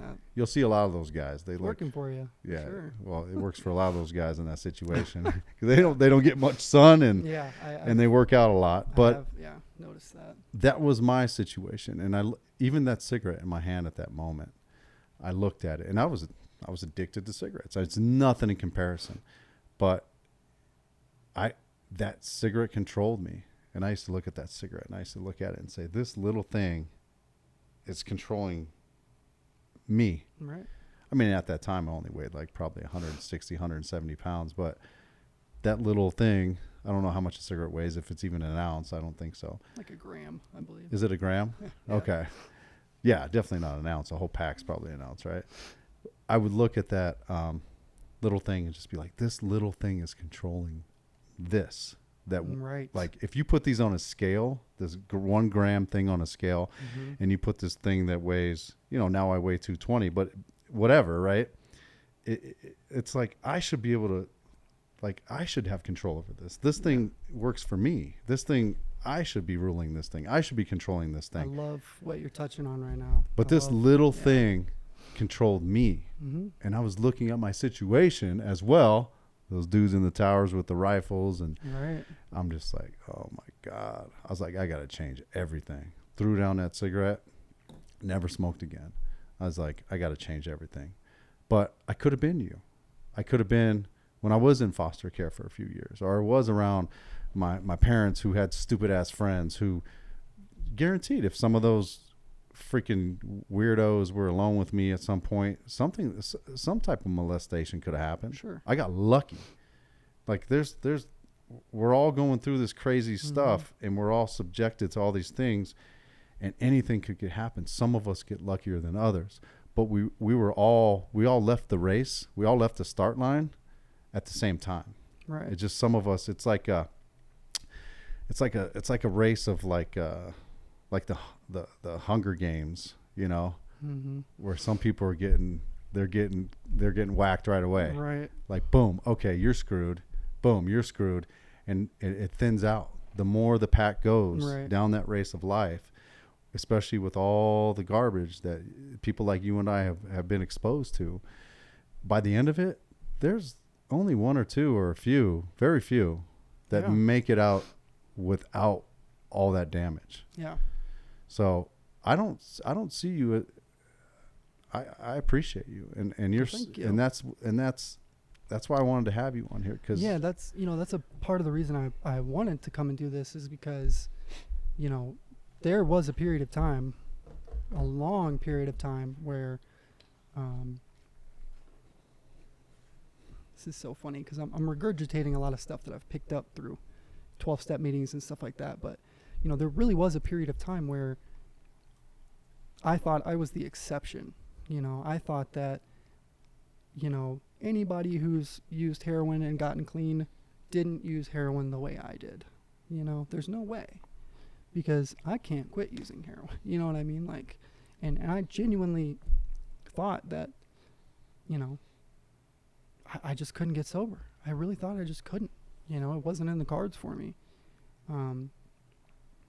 And that's why I wanted to come and do this, because, like, if anybody hears this, and they think that they just can't do it or something like that, like, I really thought I couldn't do it. I really thought that I was going to die a junkie, fully expected, and it can be done. It can be done. When did you stop? Yeah, so that's kind of the direction I wanted to go into at this point.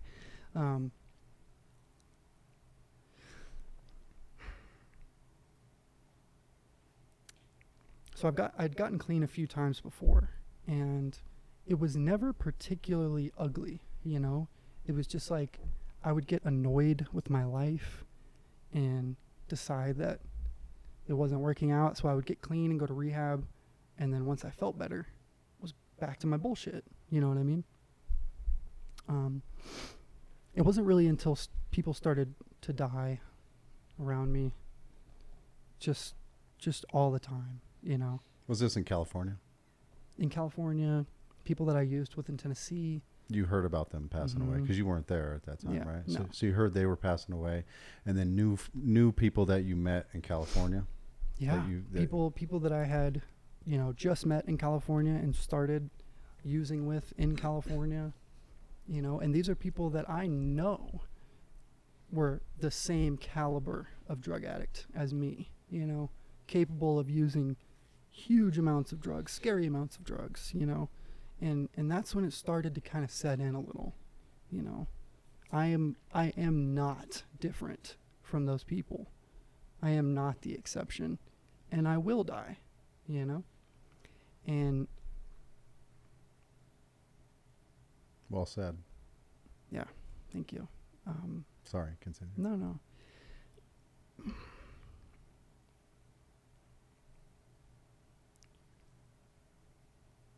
I heard a lot of people talk about like their last day drinking or using, and I never really understood the significance of it. You know, like, why is the last day drinking or using significant? Why is that meaningful in any way? And this last time, you know, I kind of got it. It kind of set in for me because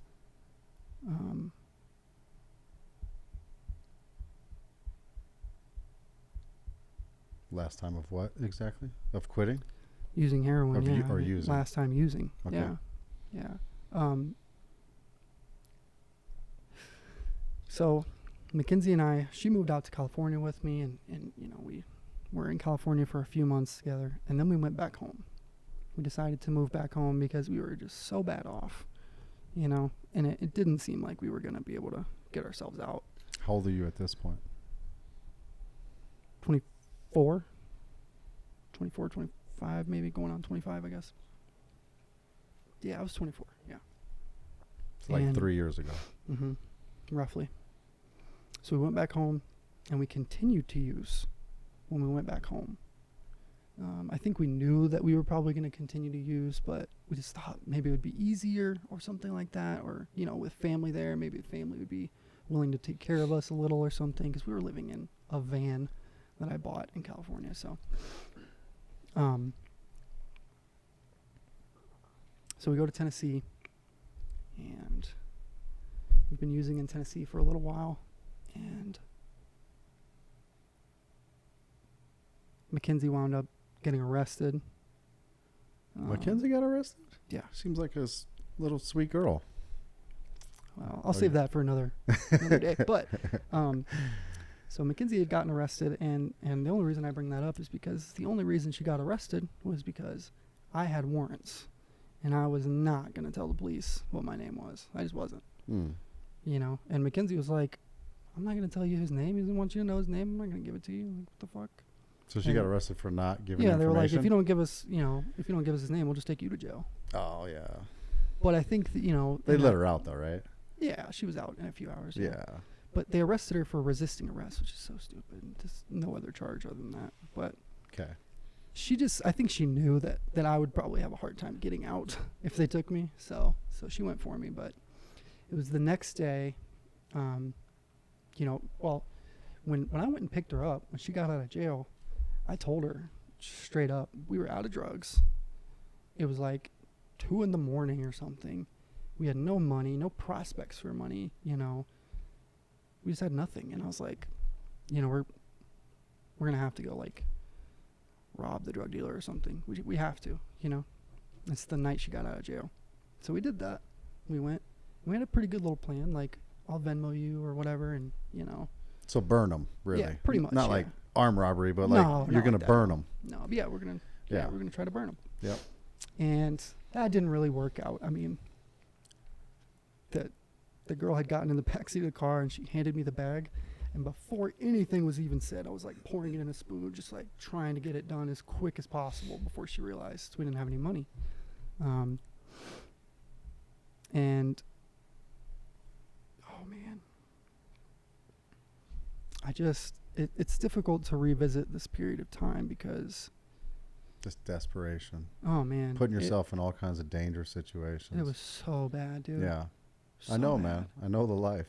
You know, there were days where I was driving a car all around Nashville in no shape to drive. Like, I can't keep my arms still. I can't, you know, I'm shaking. I'm like, it feels like my bones are cracking, you know, and I'm driving around Nashville trying to figure out how to get high and stuff. And, you know, and the real dark stuff happens when you run out and, you know,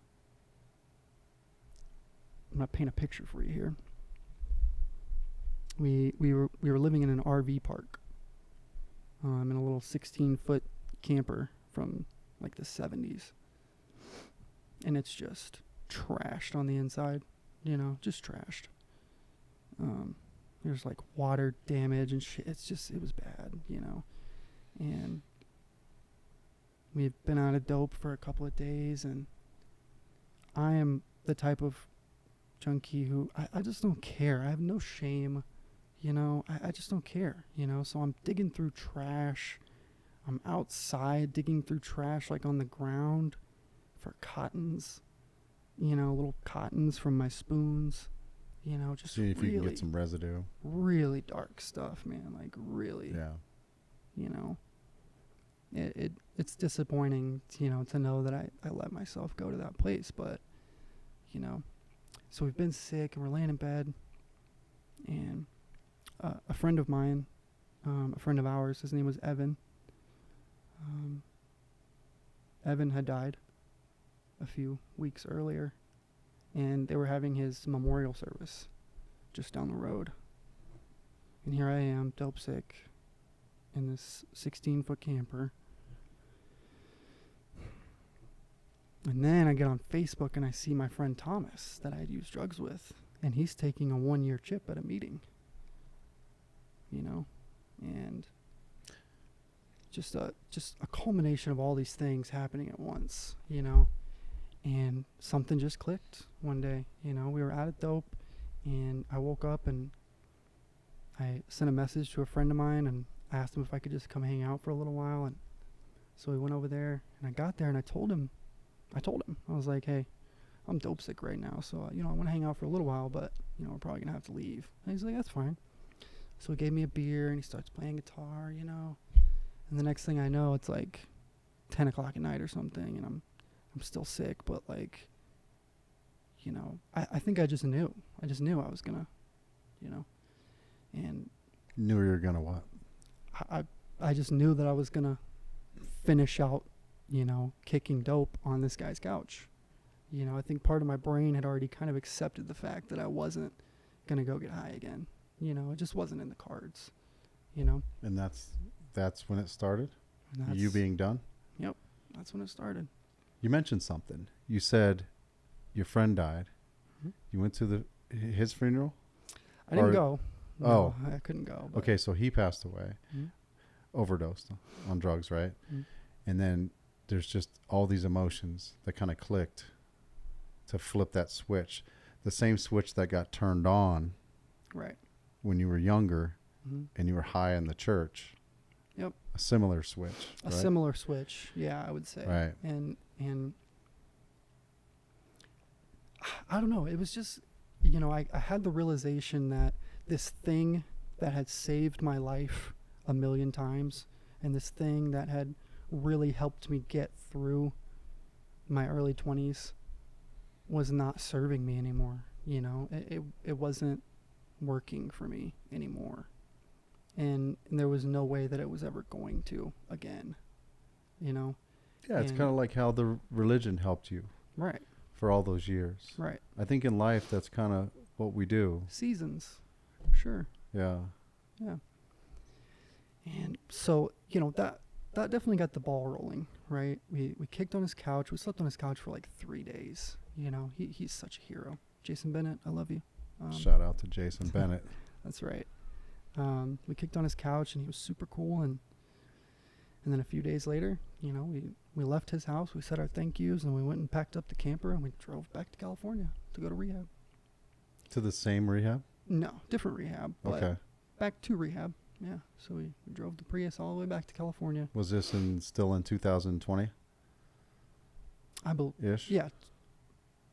2021. So this was a couple years ago now. Mm-hmm. Yep. And so I told you, you know, I've known Mackenzie for about 8 years, I guess. And when I met her, her mom was dating this guy, TJ.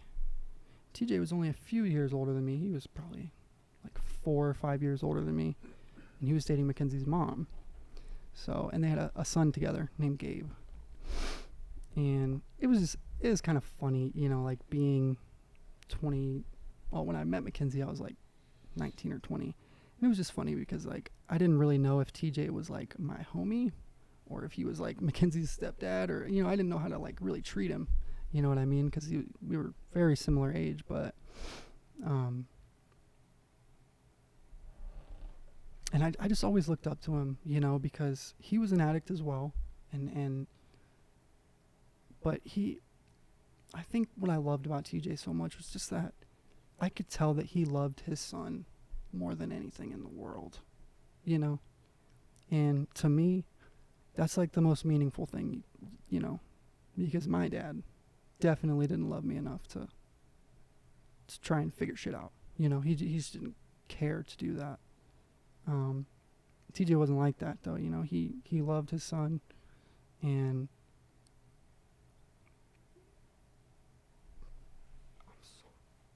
Oh, you're good, man. Take your time.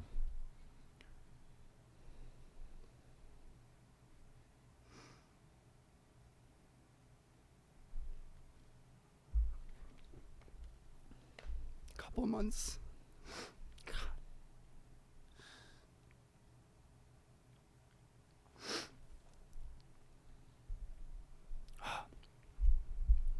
Right before we left Tennessee, we stopped to see TJ and Gabe. Gabe's about 8 now. We saw TJ and we talked to him. Told him that we were going to LA. And he was like, man, I wish I could come with you. Sorry. No, you're good. You don't have anything to be sorry for, do we?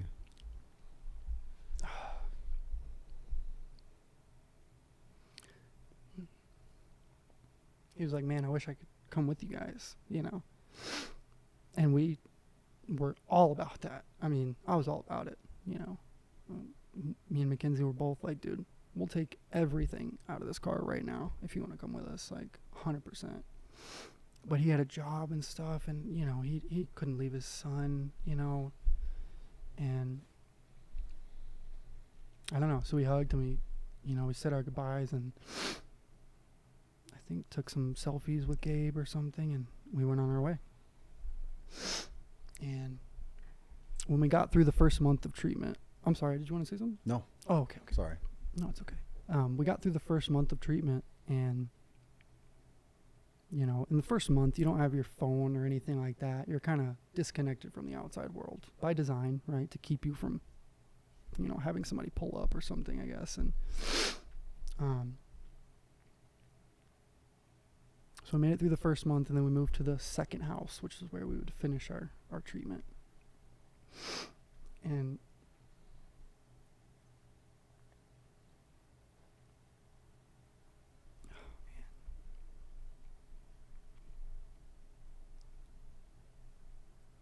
I remember Kenzie telling me one day that TJ was missing.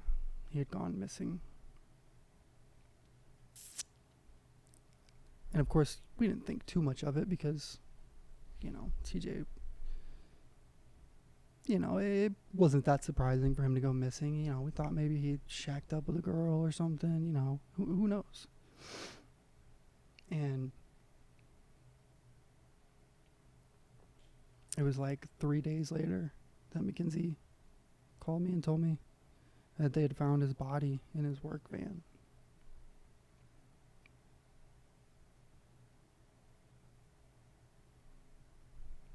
I have no words. I can't even, like, you know, me and TJ were never like best friends or anything like that. You know, we were never super close or anything like that, but I had so much respect for him, you know, and he just wasn't the person that you thought that would happen to.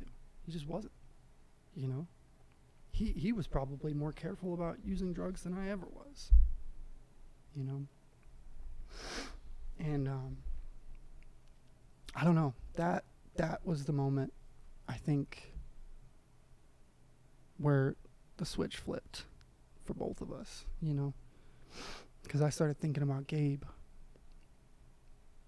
and I see myself in Gabe, right? That little 8-year-old boy who doesn't know, you know, he just doesn't know. And now he's starting the same race. Right. Hopefully, you know, Mackenzie's mom, that's his mom, right? Yeah. Gabe's mom. Mm-hmm. Hopefully Mackenzie's mom is stellar, but, you know, he's still starting that race with those, you know, obstacles in there. He's starting that race. And that's what happens. It keeps repeating itself. Mm-hmm. Keeps repeating itself. And I just, you know, I don't know. That was the moment. Like, I started thinking about so many different things. You know, I started thinking about, like, if I can be experiencing this much pain from somebody I wasn't even that close to dying, you know? I don't think it's the pain just from him dying, though. I think it's the culmination. And survivor's guilt. It's the culmination of all the people that you've known that have died. Lots. You know? Lots of people. Like, I didn't cry the day I found out my dad died from basically ODing, right? Heart failure in his sleep. That's an OD, right? Yeah. Yes, yeah. But, you know, there's been things that brought up those emotions when you hear about other people who that has happened to. I can instantly remember. And I also can relate to you. Remember when I said my mom dropped me off at the daycare when I was 2 and never came back? Mm-hmm. I eventually, you know, wound up back with her for a little bit, from 8 years old to 12 years old. And her father owned companies. He was decently well off. He owned a recycling company and some other businesses like real estate and a laundromat that he dabbled in with another partner of his. But he did decent. Like all his kids, he had 5 kids, including my mother. I think most of them got their houses from him, as well as all of my cousins on that side of the family went to private schools, went to private Christian colleges. Mm-hmm. They went to like Pensacola, and I think some of them went to Bob Jones University. But my mom was like, she was the black sheep. And when I was with her from 8 to 12 years old, I mean, I was going to school bleeding, like almost every day. You know, whether I had gouges in the back of my ears from her just ripping into me or throwing something at me, had cuts on me or something bleeding. And I told the school just like you told the school, but because of who my grandfather was, he was the deacon of the church, and that private Christian school was the school that was tied to the church. Right. They told me, "Why are you lying?" I was like 10. Because a child has the motivation to lie about something like that. Yeah, it was awful. So finally, at the age of 12, I was like, deuces. I remember the day I got dropped off to school, and I think I was telling my wife this the other day, actually, because I was talking to her about this podcast coming up, and I was remembering all this stuff and just talking to her about it. And I was like, I don't remember if it was first thing in the morning when I got dropped off, or I went into school and went to recess. I'm pretty sure it was first thing in the morning, and I just beelined around the building and just cut across the soccer fields and was out. And that day it was pouring rain, and they found me so far away. I was trying to go to where I thought my dad lived, And they said I had went like 20 or 30 miles. Wow. As like a 12-year-old walking in the rain. And I didn't give a shit. I wasn't cold at all. Like nothing. I was on a mission. Like I didn't feel shit. And it wasn't until I got to like this corner store in this other town far away, close to where my dad was supposed to be. But I didn't see my dad that often. So I didn't know he had moved, but I'll get to that. It wasn't until I went to this corner store and I was asking somebody, where's this street at, or this or this? And they're like, are you okay? They obviously could tell I was some skinny 12-year-old kid. And they knew something, and I was drenched and my shoes were dirty, you know, because I've been mobbing everywhere, through woods and down streets, sidewalks, whatever, you know, whatever I thought was the quickest route. And I even walked through a cemetery. I remember that. But and I was like, oh yeah, I'm trying to go here to see my dad. And they're just like, okay, hold on. And they called the cops, which I'm glad they did. Yeah. It was a younger couple, and they knew something was wrong. They did the right thing. Police came, boom, boom, boom. Then I eventually told them I ran away, and they got me back to my family. But I said, I'm not going back to my mom's house. I'm not going back to my mom's house, I told them. I mean, as a kid, we were finding, you know, you talk about the bathroom thing with shooting up needles. My stepdad, my two sisters' dad, he was in the bathroom every day he came home from work. He was in that bathroom for like an hour. Oh yeah. Plus. Oh yeah. It was an hour. And I used to ask him, like, what are you doing in there? He's like, oh, just doing what I got to do, you know, but he was in there shooting up heroin. And getting my ass beat every day. I couldn't eat I was so skinny. I was like skinny. I used to go to bed hungry and skinny every day. Now I'm not complaining. I didn't have it as bad as a lot of other kids, but that was just the negative environment. It was just awful.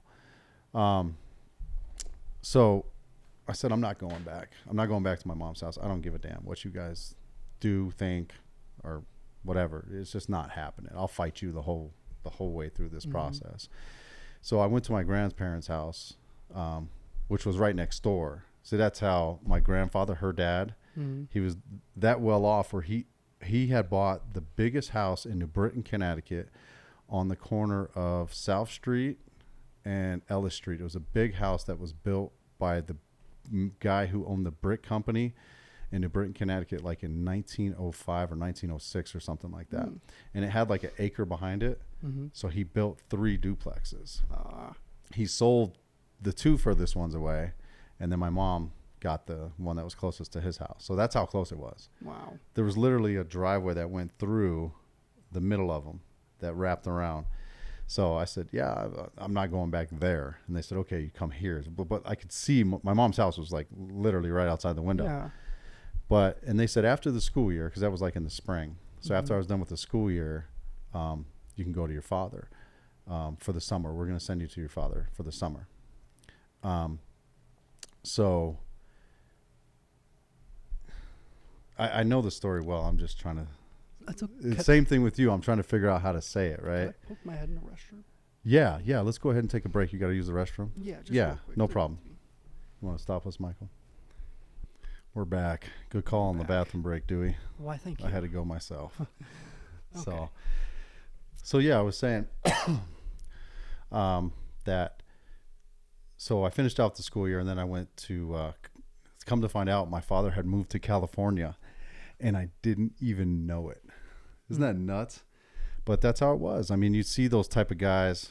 I mean, I always said, everybody always asked, were you in the military? Because I even lived in Texas. I didn't even talk about that. And I don't want to, take, this podcast is we're focusing on something here, and I don't want to tell my life story and distract, but it's fine, right? We moved around so much. You know how that goes, right? Yeah.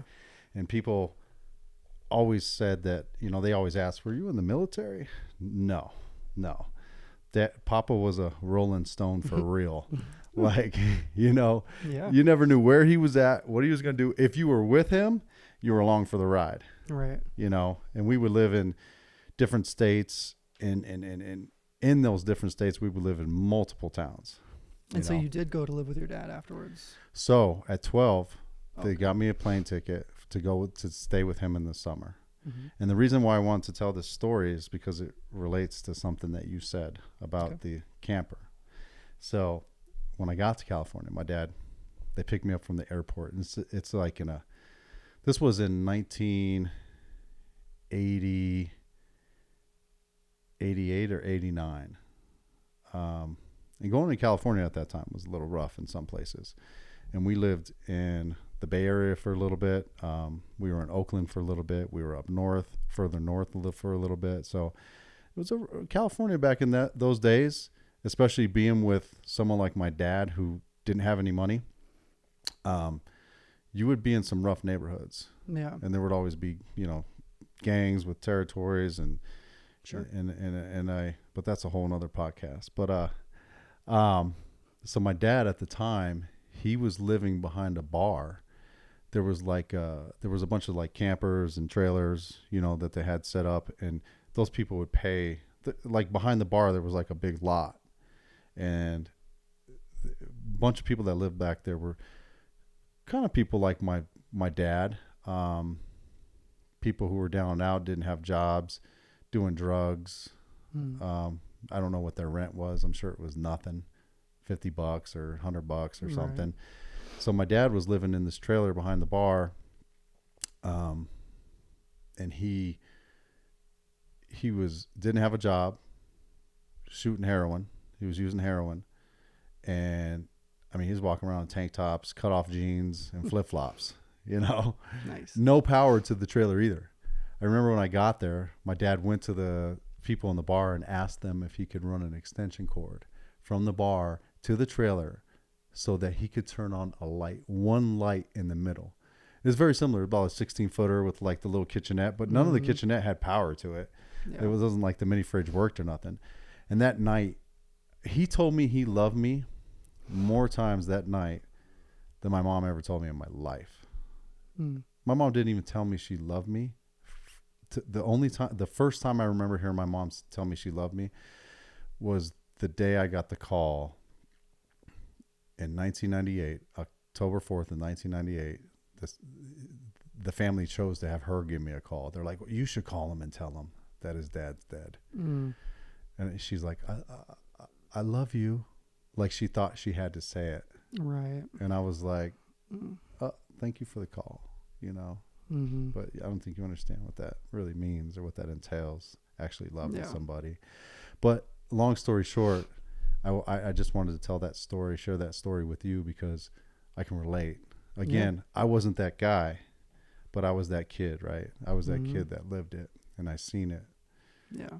So just wanted to share that with you. No, thank you. Yeah, I mean,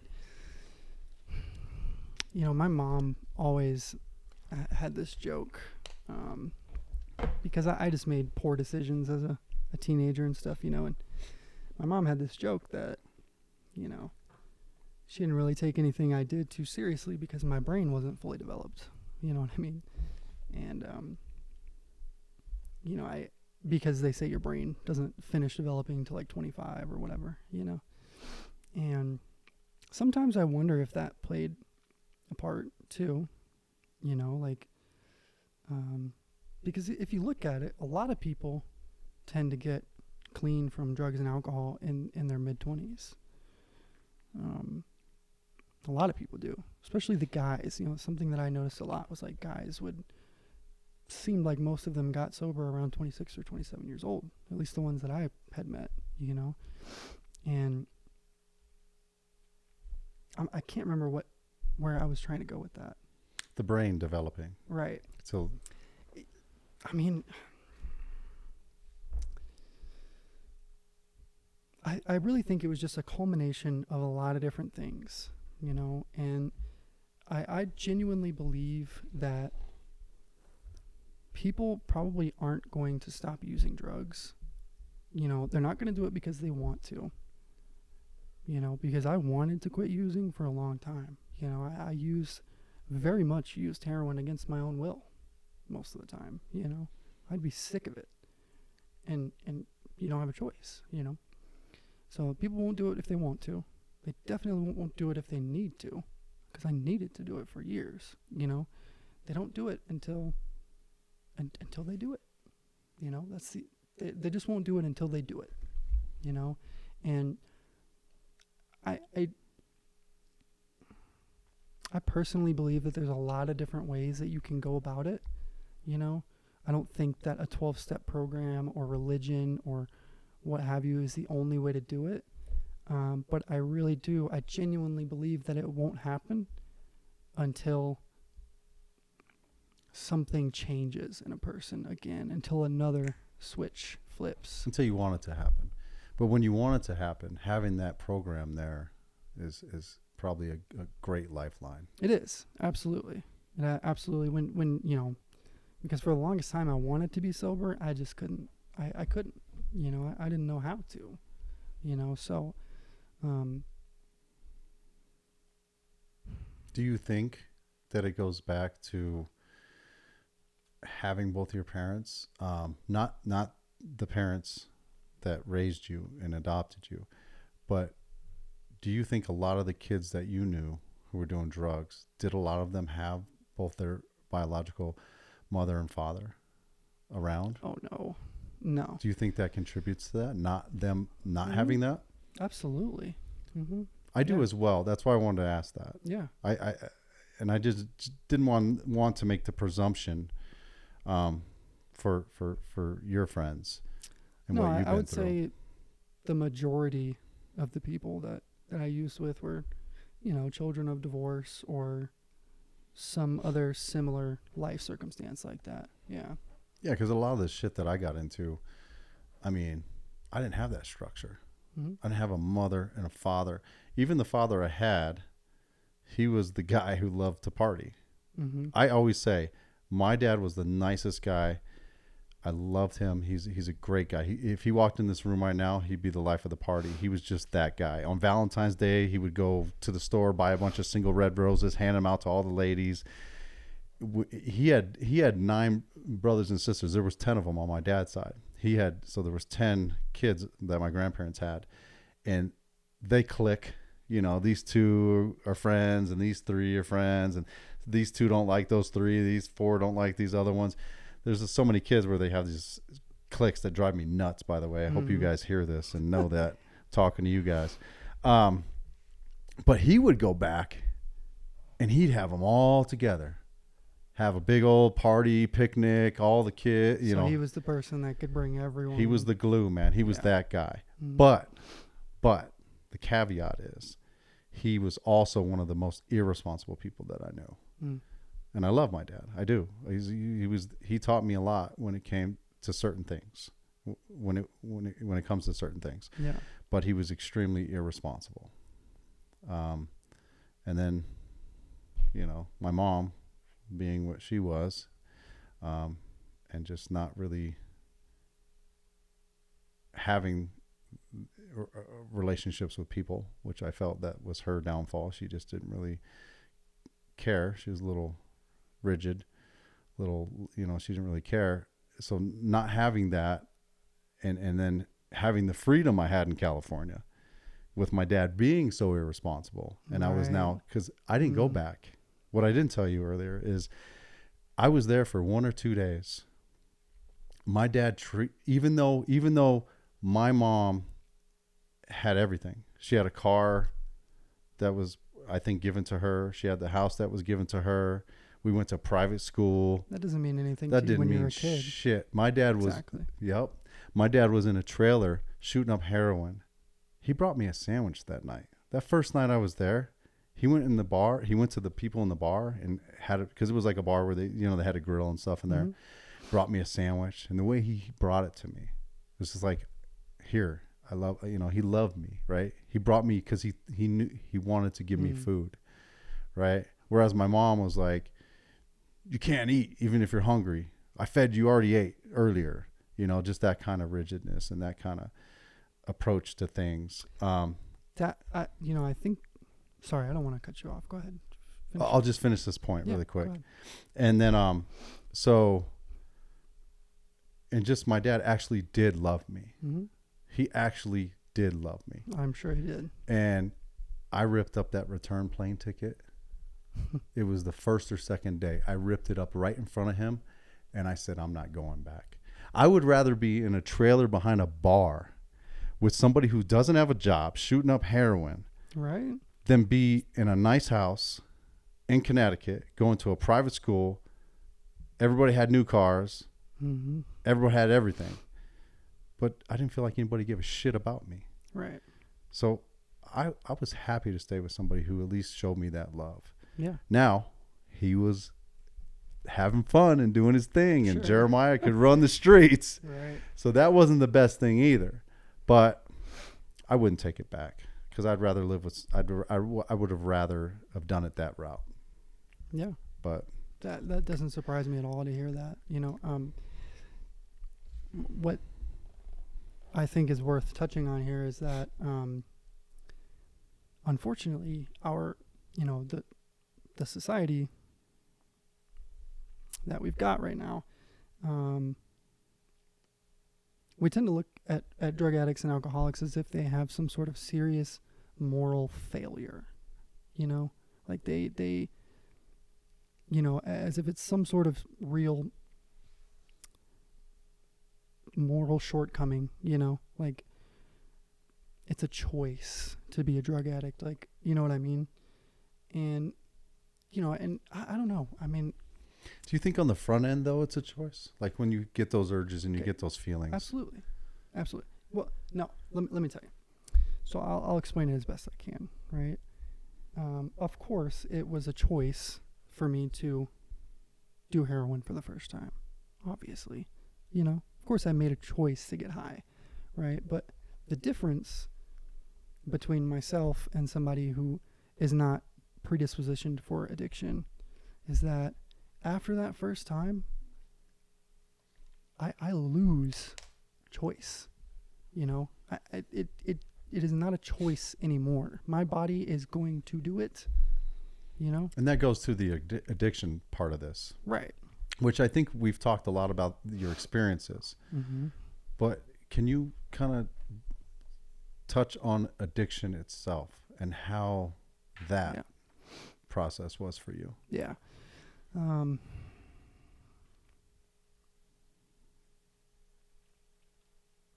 Growing up, I always knew that my parents were alcoholics and drug addicts. My biological parents, anyway.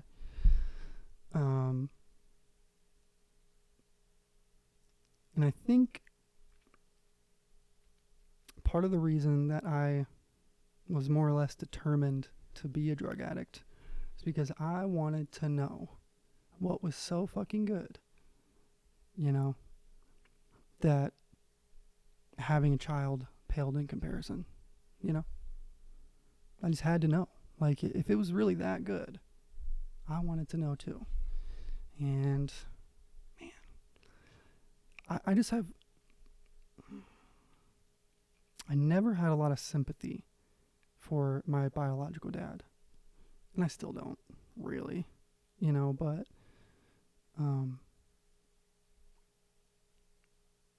I just had to know, you know, I wanted to know. And knowing that that's where I came from as well, you know, I Isn't it twisted? it is. Absolutely. Yeah. I felt So that a lot twisted. as a child. Like I wanted to chase feelings, and I wanted that, you know, you want that, whatever it is, whether it's love or whether it's that connection. Right. And in a twisted way, you're I don't want to put words in your mouth, but I think you're saying that you wanted to experience what they experienced. So is that a way to maybe be closer to them? Yeah, absolutely. Or to that realm of like, Mm-hmm. that could have been my life, or like I could have had, I don't know. Am I Yeah, in the right You're direction? pretty much you're hitting the nail on the head. I mean, you know, yeah, that's the best way I can say it. Really, is just I wanted to know, and I was determined to find out.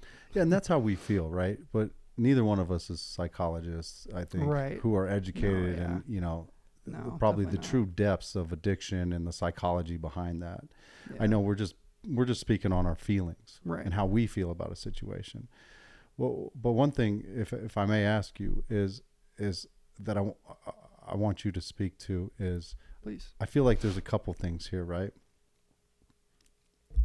And you may have more perspectives on this, but if you have, what would you tell somebody who was heading down the path that you went down, already using and already planning on using? And then what would you tell somebody who hasn't started using, who maybe has that background of that childhood that they think that they're heading down that path? What would you tell both of those individuals? Because one is already on that path. What would you tell them to get them to convince them to stop? And what would you tell the person who hasn't started to convince them to not start? Not that they'll listen to you, but if you had to give some advice. Right. You know, and then like my immediate reaction to that is I probably wouldn't even try in either situation. Why? This is kind of, I don't know, this is kind of dark, you know. Some things die a little harder than others, but you know, I am very appreciative of, it was a very formative thing. You know what I mean? It like, you know, being a hardcore drug addict like that for as long as I was, like, I really learned some things about myself, you know, and it was the things that I wanted to learn. You know, I wanted to know how dark my mind could really get. You know, I wanted to know, like, you know, people told me my whole life I was a good kid and I was smart, and like, you know, how stupid can I be? How bad can I be? You know, can this continue to serve me in life? You know what I mean? So, you know, to the kid who is going to pick up dope for the first time tonight, God bless you, man. You know, I don't think there's anything I could say that would stop them from doing it. And, you know, and that probably seems a little cynical. What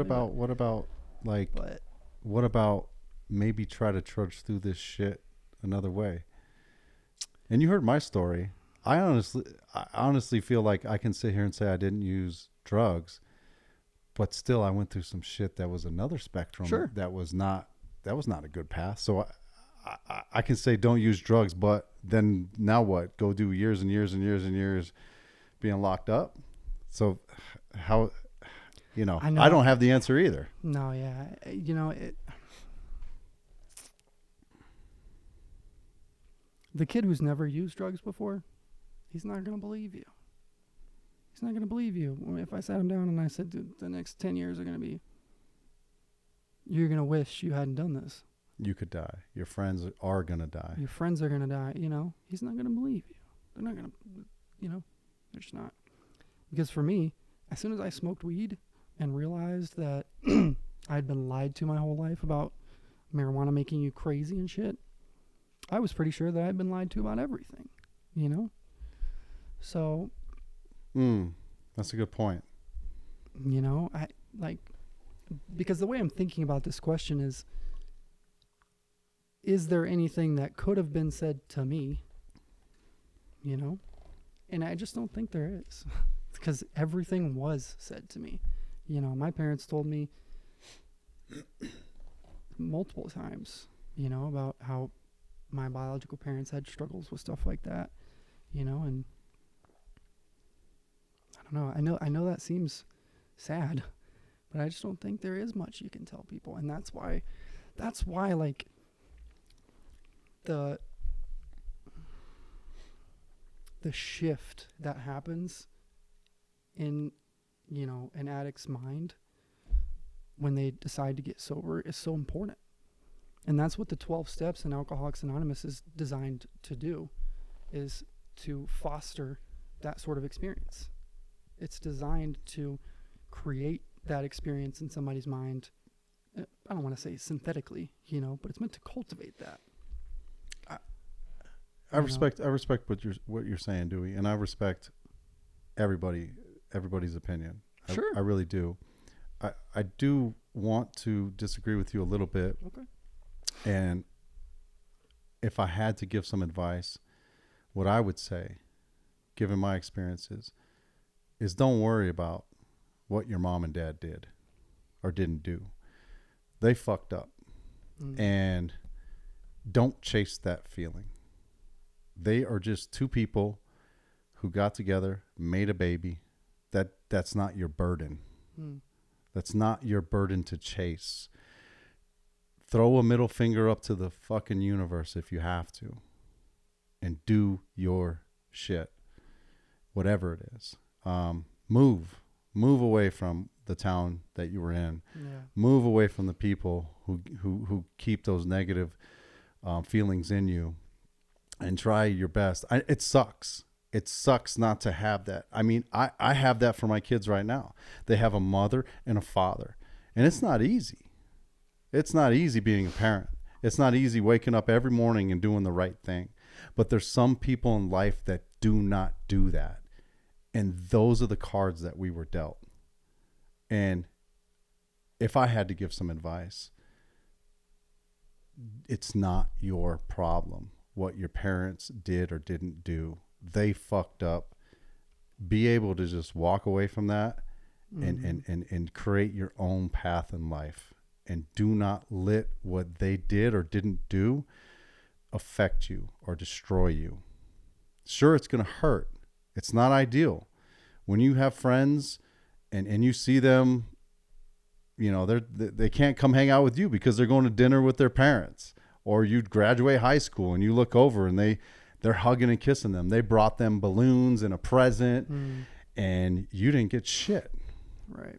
I mean, if you graduated, hopefully you graduated. See, I'm talking positively. I'm trying to get these kids to graduate. But, you know, you cannot, you're definitely going to fail if you keep worrying about what they did and what they didn't do. Yeah. And I think that's a huge thing for kids to do. They have to become a little callous, a little heartless, and just not give a shit. Because that's what happened to them. Somebody didn't give a shit about them. So for them to sit there and suffer with those feelings that somebody else forced upon them, they'll be well within their rights to push those feelings back. I don't think they have to accept those feelings that were forced upon them. And I did that a lot. I'm going to sit here and tell you, I dealt with that shit right up until the age of about 40. It wasn't until that point where I could just say, okay, well, shit, I did good. I did decent, but I really, truly in my mind need to move on past this shit and what these people did or didn't do. Yeah. And no, that I 100% agree with, you know, and nothing against you. No, I understand what you were saying about the addiction. So hearing that, you know, I guess like my approach is still probably similar, but I think, you know, if I could say anything to those two people, you know, I would probably want them to know that just that they're not alone. You know what I mean? And that, you know, the things that I needed to hear were, you know, if you do that, you know, I don't want you to, but it's not going to make me think differently of you, you know? And if you, you know, when you decide that it's not working for you anymore, I'll be here. You know, that's what I think I would say, probably. And simply because I don't think that anything I could say would sway them enough, you know. But I think it's more important that they know that it's okay, you know. Yeah, I could be completely off base right here, but I feel like a lot of addicts that are nice suffer the most.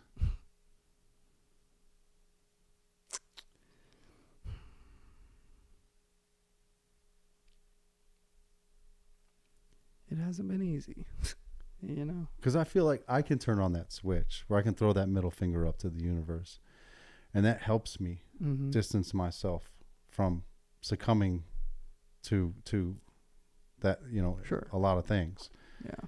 But I feel like nicer people, they're easily more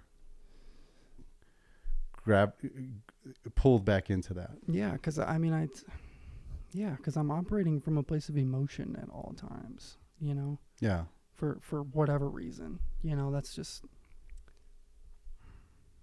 Again, we're not psychologists. Yeah, and absolutely I think I'm attempting to do that, and I'm... No, I mean... I'm not qualified. It's worth talking about, though, because there is a kid somewhere who's going to use for the first time tonight. For sure. You know? And there's another kid who's been using for a couple of weeks and doesn't realize where he's going. Yeah. You know, and I don't know. I mean, I'm glad you brought that up because I never really thought about that before, but I think it's just that... I think it's so important that we have conversations like this, and you know what I mean? Because addicts need to know. The most amazing people that I've ever met in my entire life are drug addicts. And I believe that most people would feel that way too. You know, even if you've never been a drug addict, if you met some of these people that have been sober for, 20, 30 years, they're some of the most incredible people. And that's why I think that, drug addicts should be protected, because when we do decide to get sober, we have all this energy, that is ready to be poured into the world, Yeah. Is that you can go ahead, man. It's a vape. Go ahead. Really? Yeah. Oh, thank you. Man, I want you to be relaxed, man. Yeah. I just didn't want to be rude. I'm sorry. Don't worry about it. Eventually I'll get a studio where people can just come in there and smoke and, whatever they want. Smoke with Elon Musk. Right. We'd be blessed to have Elon Musk on this show, man, on this podcast. That'd be awesome. That would be awesome. Yeah, man. He's an interesting person. For sure. So you've been sober for 2 years now. 20 months. 20 months. 20 months. You count it. It's those days are critical, aren't they? Oh yeah. Yeah. You Every don't day. just say 2 years. No. You say 20 months. Well, I mean, depending on who I'm talking to and how in depth the conversation is. But, right. But yeah, it's a number that you're proud of. Absolutely. Yeah. Congratulations, man. Thank you. I appreciate that. Mackenzie's doing good too. Mm-hmm. She's got the same date as me. Wow. Yeah. Congratulations, man. Thank you. Thank you. It has not been easy. It's definitely the hardest thing that I've ever done.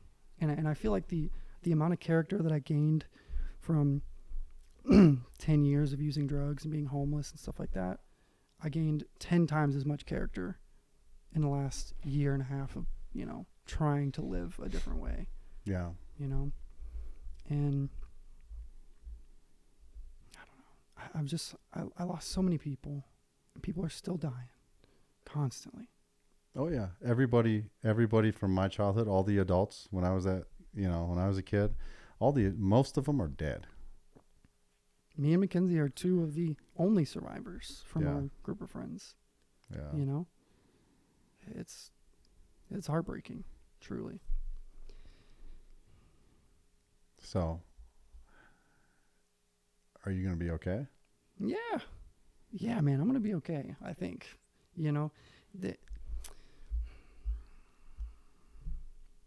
It's not easy because at the end of the day, the disease model of addiction doesn't... I do agree with it, but I think that addiction is more of a symptom, because usually when you talk about the disease versus the choice, it's whether or not it's a moral failure or, an actual like disorder in their brain. But I don't necessarily think it's a disorder on its own so much as a symptom of a disorder. People use drugs as the solution to the problem. The drugs aren't the problem. They're the solution to the problem for the person. And so the question of will you use again, that's not the right question to ask. The right question, and correct me if I'm wrong, is how do you keep yourself from using? Yeah, absolutely. That's it.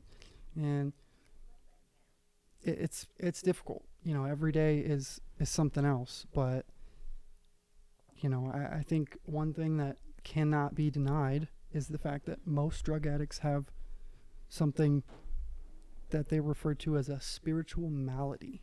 You know, there's just something spiritually broken in these people, you know? And so my solution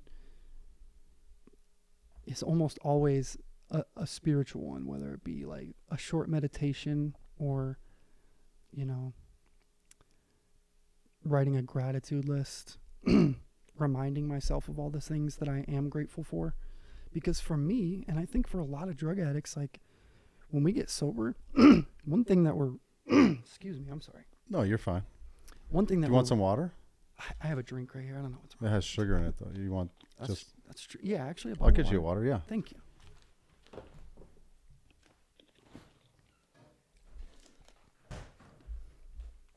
Here you go. Thank you. Yep. So, I think the main thing that the majority of drug addicts are really addicted to is chaos, you know, because, you know, we've been sober or clean for, you know, 20 months and 2 weeks. And is that my phone? That's my phone. Oh, okay. Sorry about that. No, it's okay. It's so uncomfortable to be okay. It's so uncomfortable for someone like me because my life has been hectic for as long as I can remember, basically. So I tend to feel anyways like I'm thriving in chaotic, bad environments. And so when things do start to go well, I have a really bad tendency of messing it up, you know, self-sabotage. Sure. You know, and that's one of the biggest things that we have to overcome, you know, is because for the first time in a long time, we're doing really great. We got our own place. We have a dog, you know. These are all things that seemed impossible a couple of years ago. You guys are doing great, man. Thank you. I'm really proud of you guys. Thank you. When I first met you guys, I didn't think any of this. I didn't think you guys had addiction problems at all. That means a lot to hear, honestly, because, you know. And I've met a lot of drug addicts in my life. I feel like it's written all over my face most of the time. It's in your head, bro. Yeah. It's not. It's not. Mm-hmm. No. I mean, sure, given what you've said right here, someone can watch this podcast and they could say, I see it. Sure. Well, that's because you're sitting here saying it. Yeah. If they didn't hear any of that and they just met you somewhere, I don't think 90% of people would have even had a clue. Yeah. It means a lot to hear that. It does. Yeah. And another thing that helps us to stay sober is helping another person, you know, like being willing to talk about this and being willing to, you know, just let the world know how dark and bad it got for me. And addressing your personal issues, mm-hmm. Yeah. Right? That's something I had to do. Yeah, and it's not easy. This is not fun. You know, I got to be... That stuff's ingrained in you. Oh, yeah. Yeah, there's some stuff that I am truly not proud of that still is taking place in my life right now, you know, and... Just delete that shit and move on, man. I mean, yeah, you know, that's it. I only wish it was that easy, you know, but... Unless you're wanted by the FBI or something right now. No, nothing like that. It's just... Well, if it's just shit you've been through or shit you've done, move on. I mean, I have anger problems, you know. Okay. I'm downright antisocial at times. Like, I don't believe that, man.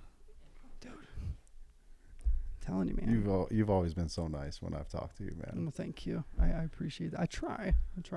But these are things that come out in moments, right? Mm-hmm. Given situations. Yeah. Most of the time, probably when you're pushed to a point mm-hmm. that you don't control correctly. Exactly. And I don't have my coping mechanism anymore. Yeah. I can't just go do a shot of heroin or something, you know? I used to have anger problems, man. I used to get in fights all the time. Like, I was quick. Like, now somebody could say something to me and I'm just like, yeah, fuck you too. Right. But back in the day, before they even got like the second word out of their mouth, I'm already coming. I'm already swinging, man. Yeah. Like that was me. But, and then I realized I really you know, even though I can throw hands, there's people out there who are much more brutal. Because I've been doing jiu-jitsu. Well, I haven't been going. Coach is going to hear this and he's going to call me out and say, bullshit, you haven't been going. But I did some jiu-jitsu over the last year and a half, and then I realized I really can't fight because there's people that will fucking kill you with their bare hands. Mm-hmm. Like throwing hands on the streets is like with some other idiots who don't know how to fight. Yeah, that's one thing. But I was quick, man. I was always quick to fight, quick. But once you get to the point where you're just like, yeah, I'm a bitch, yeah, fuck you too. Then you're good. Once you can find that place where you're comfortable, and where you're confident, I think confidence has a lot to do with it. For sure. Yeah. I think people with anger problems are not confident people. Mm-mm. And I think I fell under that realm for a long time. And so you better work on your anger, Dewey. Well, hey, you better watch. You know, unfortunately, the only way that I've discovered to, you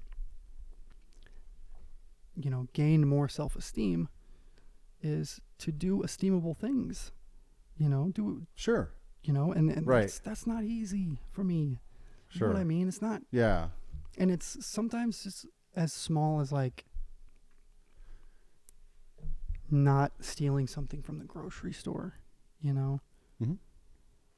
And it's stuff I don't even think about, right? Because all of my flaws, they really come out. You're trying to correct bad behavior. Mm-hmm. Yeah. Right. And Natalie Cruz from my first podcast, I think you said you've seen a little bit of that. Mm-hmm. She talked a little bit about the self-confidence and how to do that. She says you got to put yourself in situations where you're uncomfortable. Yep. And then you got to work through that and become comfortable in those situations, and then over time you'll get more confidence. Yeah. And that's something that I didn't even think about. When she said that, I was like, oh, okay, I can see that. And it feels extra uncomfortable, you know. Well, I can't say extra uncomfortable, but it just feels extremely uncomfortable being a drug addict because I've been running from my feelings for a long time. You know, the slightest, like.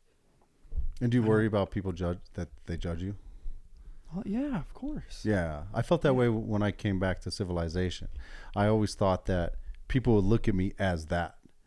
And that was part of my self-confidence thing that I dealt with. But after a while, it's like you realize, okay, first of all, there's so many people that have been in that situation that are also amongst us working and functioning. So then I started to realize, okay, there's them. And then just me and my own 2 feet, I can't continue to live my life this way. I just can't continue to do that to myself. That's right. And so I started to just work through those things and push myself through those walls, through those barriers that I had in my thinking. Man, we're going to have to talk some more. And you know what? I want you to come back. Okay. Would you be willing to come back? I would love to. Yeah. Give me, what is a big hurdle for you right now? 6 more months, 1 more year? What is a big hurdle for you in staying drug free right now? What's in your mind?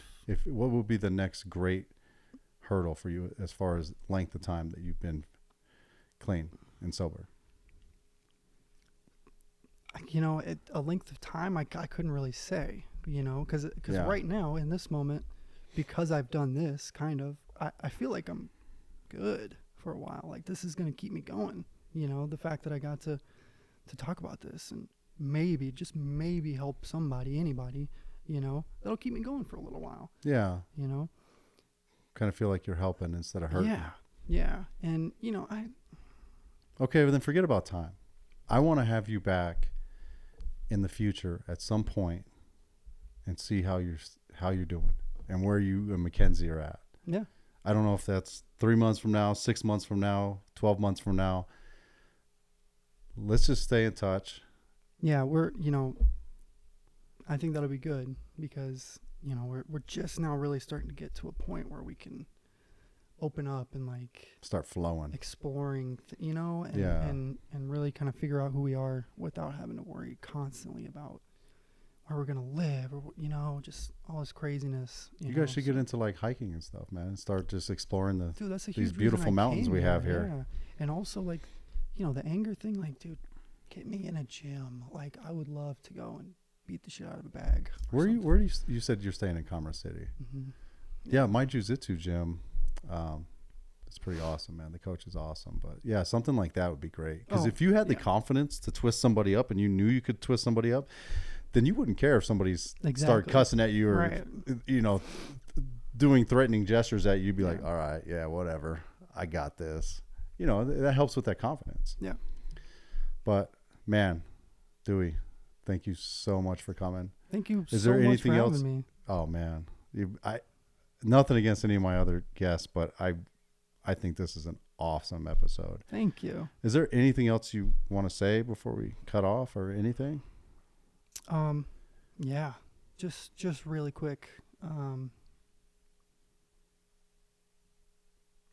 I just want to remember, you know, the people that maybe didn't get the same opportunity and didn't survive, you know, the way I did.